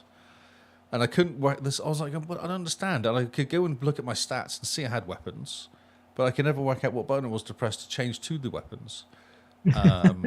And much, like, because every time I was like punching zombies in the head because I couldn't work out how to throw. Yeah. So that was confusing. But I did manage to press that. You just hold Y for longer than a second, or just press it, but actually hold Y. Then it brings up a tree of weapons that you have, and then you can choose what you got. Ah, yep. Yeah. Interesting. So that was if you just confusing. tap Y, what happens? Nothing. Oh, interesting. Yeah. Yeah. Most games you tap Y and it just goes to the next weapon, next weapon. No. You hold it, Ah. and then it gives up a wheel which pauses the game. Then you can go, oh, I want to use this weapon now, and then it changes it. That's silly. That's very silly. Yes. It's cool. It is a zombie game, so you kind of like your first mission is to survive. Then you get bitten, which is fun, and then you have they kind of teach you. So the whole beginning, as any, I only played for like an hour, so as every game does, it teaches you how to kind of breaking in. It tells you alarm systems and houses, So you might break into a house, but the house might have an alarm system, which is kind of cool. And you go, well, it'd make complete sense because then if the alarm goes off, all the zombies come to you. So you're then sneaking around trying not to set off the alarm. So it's kind of like I thought that was quite a cool little mechanic, really. There was, what else happened in there? Then because you meet this couple in the plane, and she's like some famous person who has a house which you're trying to get to, and then you end up in that's your base. But you get bitten, which freaks them out. So they kind of padlock you to a fence and stuff, and kind of, or to a, yeah, it's fun. It's cool. It's a cool game. It's real fun. I played it for like an hour. I really enjoyed just running around and picking up weapons. You can modify weapons, which is nice. Fix weapons. Yeah, it's a cool game. It looks good. What makes it different? What makes it different to any other zombie game? I don't play that many zombie games, really. But you have played State of Decay. Oh, yeah, it's way less. It's way better in a kind of State of Decay is too much of a mission, base building thing going on. Survival. Yeah, it's too hard for that respect. Whereas this is like missions. Okay. So, and like like Dying Light. Compared to Dying Light. It's way more rails, I guess. Although it's open world, but it went way more on rails. I felt like so. The first mission was to get off the plane, and then when you get off the plane, you have to kind of stop all the zombies getting you by knocking this tire down. After a bit of a chat, there's a whole chat, and all of it's voiced as well, which is really nice. Red Light has no voice, so this is it's really nice. It's all voiced. And then once you kind of end up talking, you get bitten. Then you run from like through a city, and it takes you on a route through a house to teach you about how to go into break into houses and how to use kind of different weapons and stuff like that. And then you get to the base where the girl is with her mate, and then it kind of teaches you about using turning power on stuff. Like you have to go and get batteries to turn things on because the door breaks. So the stuff like that, it kind of is way more of that stuff going on. Yeah, it's cool. It's a fun little game. Okay. Yeah, I only played an hour, so I'll get into it a bit more. But my initial reaction was I actually enjoyed being in there way more than I enjoyed more than Redfall. Do you think it's on rails because you've only done an hour? Like you're still doing possibly. Yeah, exactly. Yeah, that's possibly that. Yeah. But it does feel like the missions kind of they lead onto each other. Like this whole kind of it just keeps topping on. So there's lots of good different characters in that, and you can play from quite a few different characters. There's quite a few characters to choose from as well. I wonder if they have different stories as they go through. Because once you pick the character, you can't change characters once you pick it for the game, which I thought was interesting. Okay. Yeah, so maybe there's different stories going on for each character, which would make sense, I guess. So yeah, so there could be a replayability there as well if they have quite different stories. Yeah, Could be. I'm having a quick look at the achievement list. A lot of them are secret achievements, but it doesn't look like there's different endings. So, yeah, who knows? It was just weird because it said right at the beginning, if you choose this character, you can't change it mid-game. And I thought, oh, okay. Huh. Yeah, that's a bit Seems odd. interesting. Yeah. Yeah, exactly. Maybe they say that because you can only change characters later on in the game. Seems a bit odd to limit you to one character, though. Yeah, they're all different as well. They all have different different powers and strengths. Like I picked the guy, and he's got way less agility than the girl has, but then he's way stronger than the girl. Like they have that whole kind of that sort of stuff going on. Interesting. It's cool. There's not much to say about it because I've been playing an hour, but yeah, it was fun to run around and it looked good. It sounded good. It's quite cool the way you attack because if you hit you have to kind of aim with whatever you're hitting them with. So if you hit them in the head, it's a critical. So that's quite good. So you kind of end up trying to aim. And there's quite a cool dodge thing you do. If you dodge, it stuns the zombie. It really confuses them. Which makes sense. Yeah, because they kind of go for you, and if you dodge at the right moment when they're going for you, they stop, and then you can go up and press X and grab hold of them and put your fist through their face. So it's a kind of cool little thing. So I died when I first started playing. I died quite quickly, and I was like, and then I read it, and then because what happens at the beginning of the encounter is it gives you this thing called dodge. I thought, oh, okay, maybe I should use dodge rather than just trying to whack them with my stick. What I was doing, and as soon as I did that, they started going and freezing. I was like, oh, walk over, punch in head, dodge, punch in head. Yeah. Oh yes. Yeah, it's cool. And there's fire. You can set them on fire. You can choke on water. There's all sorts of stuff going on, but it was fun. Okay. And so yeah, compared to Dying Light 2, it's better in every way. It's graphics wise way better. Yeah. Okay. Yeah. Dying Light 2 was a bit weird with its map as well. I was getting lost in using its map. Especially inside the building. I could never work out where people were Okay. when you're in the main mission. Yeah, Okay. you don't think that? Yeah. Yeah, well, I guess we'll hear what else you have to say about it. Yes, next I'll week. play some more. Yeah, I'll get into it a bit more. Yeah. It looks like Definitely. everyone who's played it really enjoys it so far, though. Yeah, it's cool. It is fun. Yeah. Does seem like I it, haven't yeah. read any reviews on it, so I just played it clean, like blind as I do. But yeah, it does feel, it feels better than Redfall does. I think that's the main thing. A lot It more looks, polished. Looks way better. Yeah, it looks way better as well. Oh, cool. Okay. Yeah, it's like a proper game, AA game, I guess. I don't think it's AAA, but it's AA at least. And I think everyone's happy because Dying Light came out so long. Dead Island came out so long ago. They were a bit concerned it's going to be like a Wolfenstein game. Just comes out because they were like, right, we have to bring something out. But I feel like they've actually done a really nice job. There's some good characters in there. Yeah. Mm-hmm. Lots of chat, lots of characters messing around talking. Okay. Yeah, I think there's one of the guys came in and he's also immune. So immunity must be a thing in this game. I don't know. I don't know the first game, but it seems that he's from the first game. This guy, so I thought that was quite cool. Like they've obviously brought characters back. He's like, Okay. I've been in the zombie apocalypse before. It's okay, but the government try and cover it up. They'll try and kind of hide it. So that's how they kind of don't know about it happening before. And you have not played the first game. I feel like I loaded it up. I do because I think it starts in like a seaside resort or something like a it starts in a what do you call it, like a really high level resort. It feels like it starts there on an island. That's what it feels like. But this is set in LA. Yeah. second one. Okay. Yeah, Yep. That's funny. it is funny. Yeah, I do recall playing it on the 360 way back, but not. I'm just having a look, and yes, you've got one achievement. I have one achievement. There you go. See, I thought I played it. That's That's hilarious. okay. Okay. So yeah, Lee did play it. He Yeah, wasn't lying. I do remember playing it. And the achievement you got was join another player's game.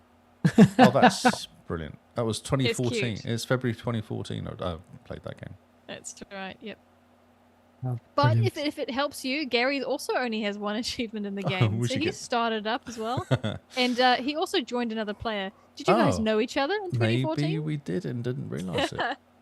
It's not backwards this feels like compatible. fate. It's not backwards Mhm. compatible. That's a shame. Oh, Oh, Right. really? It says in notes, yeah. Oh, yeah. Interesting. Okay, well, whoops. Forever will be stuck on my On your my tag. tag. Yeah. There's a DE version. And what's the DE like? I haven't played that So one. yeah.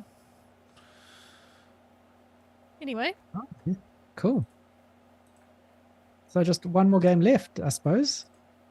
And that is Dying Light. More Zomzoms. More Zomzoms. More Zomzoms. Not much more to say about Dying Light since Hi. Simone and I played, eh? I do. I have one more thing to say. Oh, okay then. Off you go. I'm getting a bit sick of the puzzle things. Oh, I- Dying Light. The jumping's annoying. That's why I don't like the game. Seriously, yeah. that jumping is so annoying. Sorry, I didn't mean to that's interrupt good to you. know. But No, that just that's okay. reminded me why Dying Light's annoying. It's because of the jumping. It's too hard. I like the idea behind Fair it, enough. but it's just too hard. Like it's just too much of a fail, fall down, hurt yourself, get eaten by a zombie. Is it a parkour type of? Dying Jumping? Light is, yeah. Dying Light is parkour. Oh, sorry. Dead Island and Dead- Dying Light. Yeah, so that's the Are- problem with Dying Light is it has this parkour value thing, Yes. which is just annoying. You get better at it. Yeah, but Dead Island, I got this stick and I was beating up zombies. I think we're comparing apples and oranges here. Yeah, I'm frustrated with the puzzles. They're all the puzzles are how do you get here? You know where you need to get, but you don't know how to get there. You have to climb something. It's a puzzle to work out how to get there. It's not fun.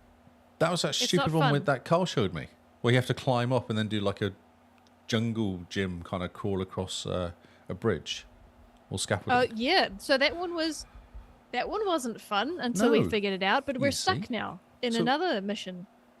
This and is we what I was can't figure out complaining about, getting lost in the map. You can't work out stuff is in the map. And Dying No, Light, I it's think really you're- hard to work out. I was just going, but I don't understand.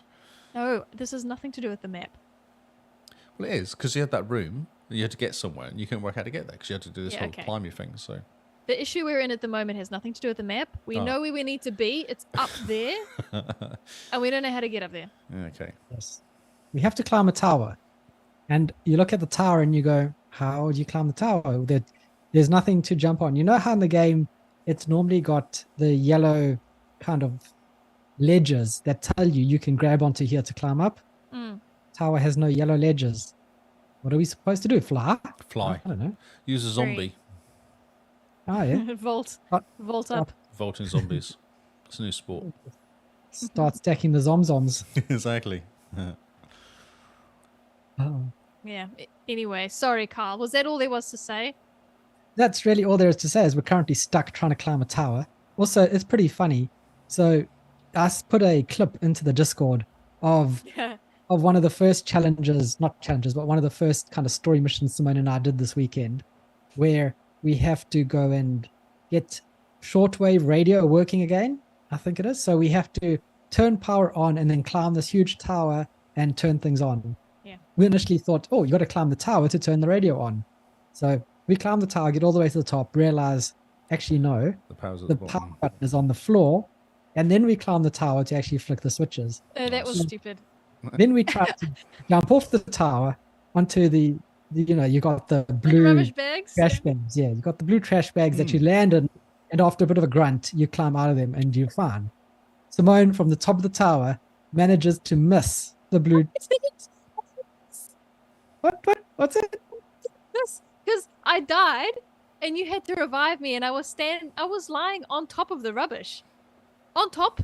I didn't miss, but I died somehow. Yeah, because I jumped straight down onto the rubbish from almost as high as you, and I survived. I think I was just a couple inches too high. So Simone dies. Then, so I revive her. We figure out where to power these things on. So we turn on the power at the bottom and then climb up to the tower again, actually turn things on and go, right, now we know how to get down. We jump onto the blue bags. Simone jumps off and she misses the blue bags again. I missed the second time. I definitely missed. I was lying dead next to them. So then I have to jump onto the blue bags and resurrect her again while all the zomzoms are starting to come out the woodwork at us. It is payback, though, because when we're on our way anywhere, Kyle gets distracted and kills everything, and then he needs help. Yeah, that's true. So I just miss jumping onto crash pads. But otherwise, it's pretty fun. The nighttime stuff is not fun. My word. Nope. You have to watch out for all those. The fast ones. The fast ones, isn't it? The glowy ones. One hit. Glow. One hit kill you. Die. Wow. Mm-hmm. Yeah. Shocking. So yeah, nighttime's not fun. But maybe one day when we grow up, we can go out at night. Yeah, when we grow up. But first we need to work out raids because we tried one and we died. Yes. There's a lot of stuff in this game to have to figure out. They've actually put a lot of effort in. So yeah. Otherwise, lots of fun. Love killing the zomzoms. Love making the weapons. They're all pretty funny. And we've gone to the next point of the story where we've met this dude, and the first thing he does is chop off some other guy's hand. You go, oh, he's a bit not happy with life, is he? It's good fun though. It's become Kyle and my Sunday family game time game. So then we're like, come back from church, have delicious lunch, which is usually hot dogs, and then it's like, do you want to play Dying Light? Yeah, and it's like a Sunday date. Go kill zomzoms. It's great fun. Zombies. So yeah, it's good fun. Yeah, and that's it. I just wanted to let everyone know that Simone's not very good at jumping off high towers. Did you record that? No, I got the video of me throwing firecrackers at one of the big guys that carries the big hammer that walks around. And I threw firecrackers at one of the red barrels because he hits it and it blows up and then he gets damaged and maybe dies. Yeah. Simone manages to climb up onto the roof as the guy's swinging his hammer. He explodes and Simone flies off the roof of the little building that was next to the barrel full of fuel. Oh, that's what's happening in that video in Discord. That's what's happening. Kyle's not great at communication, see. I couldn't work out what's so going on. he's not like watch out. It's not even a watch out. It's say- just a I didn't even- whoops. He didn't say oops. No, he just laughed. Oh, Yeah, because I didn't know you were going to climb up there. I didn't actually know where you were. I just thought, yeah, here's a good idea. I have firecrackers. There's a really big guy. I'm going to throw the firecrackers at the barrel. He's going to hit the barrel. It's going to explode. And then as I throw the firecrackers, I see Simone on the side crawling up to the top of the building next to the Whoops. barrel. Going, oh dear, this is going to be fun. But no, he didn't even say whoops. He just laughed. He Yeah, thought it it was hilarious. Funny. You didn't die. I didn't die. It's because I was full health. Uh, Yeah. So now it's fun. We must jump in some more. I think Lee's zoned out now. It's I'm- it's 10:30. yeah, we've been going for 2 hours, 10 minutes or so. We should probably call Yep. it. Yes, I think Lee's had his enough of all of us. I was falling asleep before the podcast on the couch, so yeah. Oh man. Right. Well, I was with our exciting I was stories- actually watching the video in Discord to see what was actually. Now I understand what was happening. To watch it again to understand what was happening better. and then you can Yeah. laugh. Yeah. Wow. I could just see Simone flying off the one corner. Oh, that's funny. So yeah, our exciting games has not kept Lee awake. Hopefully it's kept the listeners awake and the watchers. And hopefully we will see you guys back tomorrow night as we record new news. Remember, we're no longer live streaming on Twitch. We are live streaming on Kick and YouTube. And we are getting our YouTube numbers up really high. Very good job, guys. Keep watching us on YouTube. Don't stop. We're getting up really good numbers there. So Stop. thanks, guys, for actually listening. Taking the time to follow us on YouTube. By now, you know where to find the podcast. You know who we are, where we are. But in case you need a reminder, Mr. Lee, quick fire round. Where are you? I am here. Aha, what a surprise. Moving on. Simone. I'm here. And I'm here too. That's what we call a live podcast. There we go. You can find all our socials in the episode description, so it's no use telling you guys where we are. You guys can click buttons. Oh, Okay.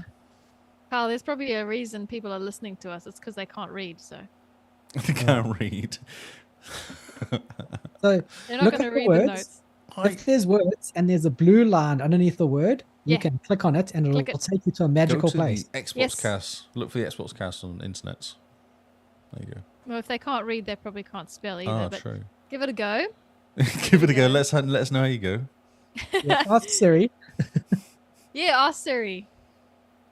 Uh, All right. So yes, I think with that we should call it. Any last words, guys? Goodbye.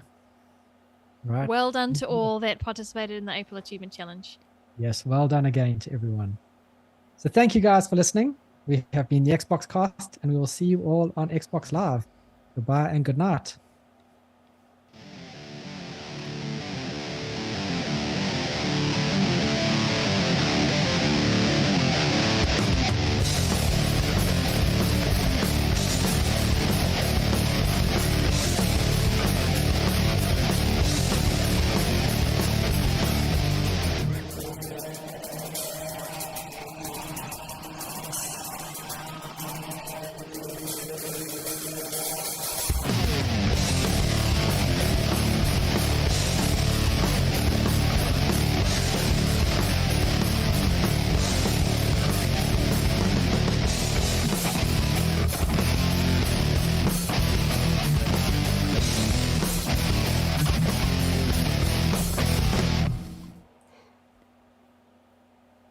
Good job for staying awake, Lee. Oh, I'm so tired. I was really tired. It was starting too again. long. Yeah. Too long. Too long. Well, we did what we had to do. We wrapped up April. Now we can never speak of it again. Sure. Sure. I'm not going to have as much time next year to look after April, so I am going to investigate the API route, Okay. see if True Achievements has an API, and then enlist some techie people. Yep. So it's less manual, and we'll see. We'll still have graphs because I think those are helpful, and that's the most fun part in my books, and hmm we'll see. Yep. We'll see. No, I think the graphs were really good. Everybody loves them. Good. Good, yeah. Good. They're fun. So Yes, very fun. Lee. Right. Be real went off. Oh, Be my real. phone's on quiet though, Oh no. because I use it for my buttons. It's time to be real. I've got bored of Be Real. Yeah, fair if enough. I'm honest, because Who else do you have on there? I have like what's her name, Rebecca. Ah, yes. Who do I have on there? Who else is on there? What's his name? Your mate who does kickboxing. Jeremy. Jeremy. Oh, okay. So those are the only people you've got And on. Lee. And Lee or Keith. Turkey, turkey. Yeah. Oh, okay. Interesting. Good old Keith. Yeah, fair enough. Yeah, I so think there's the not- more people you have on there, the more fun it is. Yeah, I think so. Yeah, I don't really know anybody. I haven't got any friends, which is a bit sad. I need more friends. Get Tony on.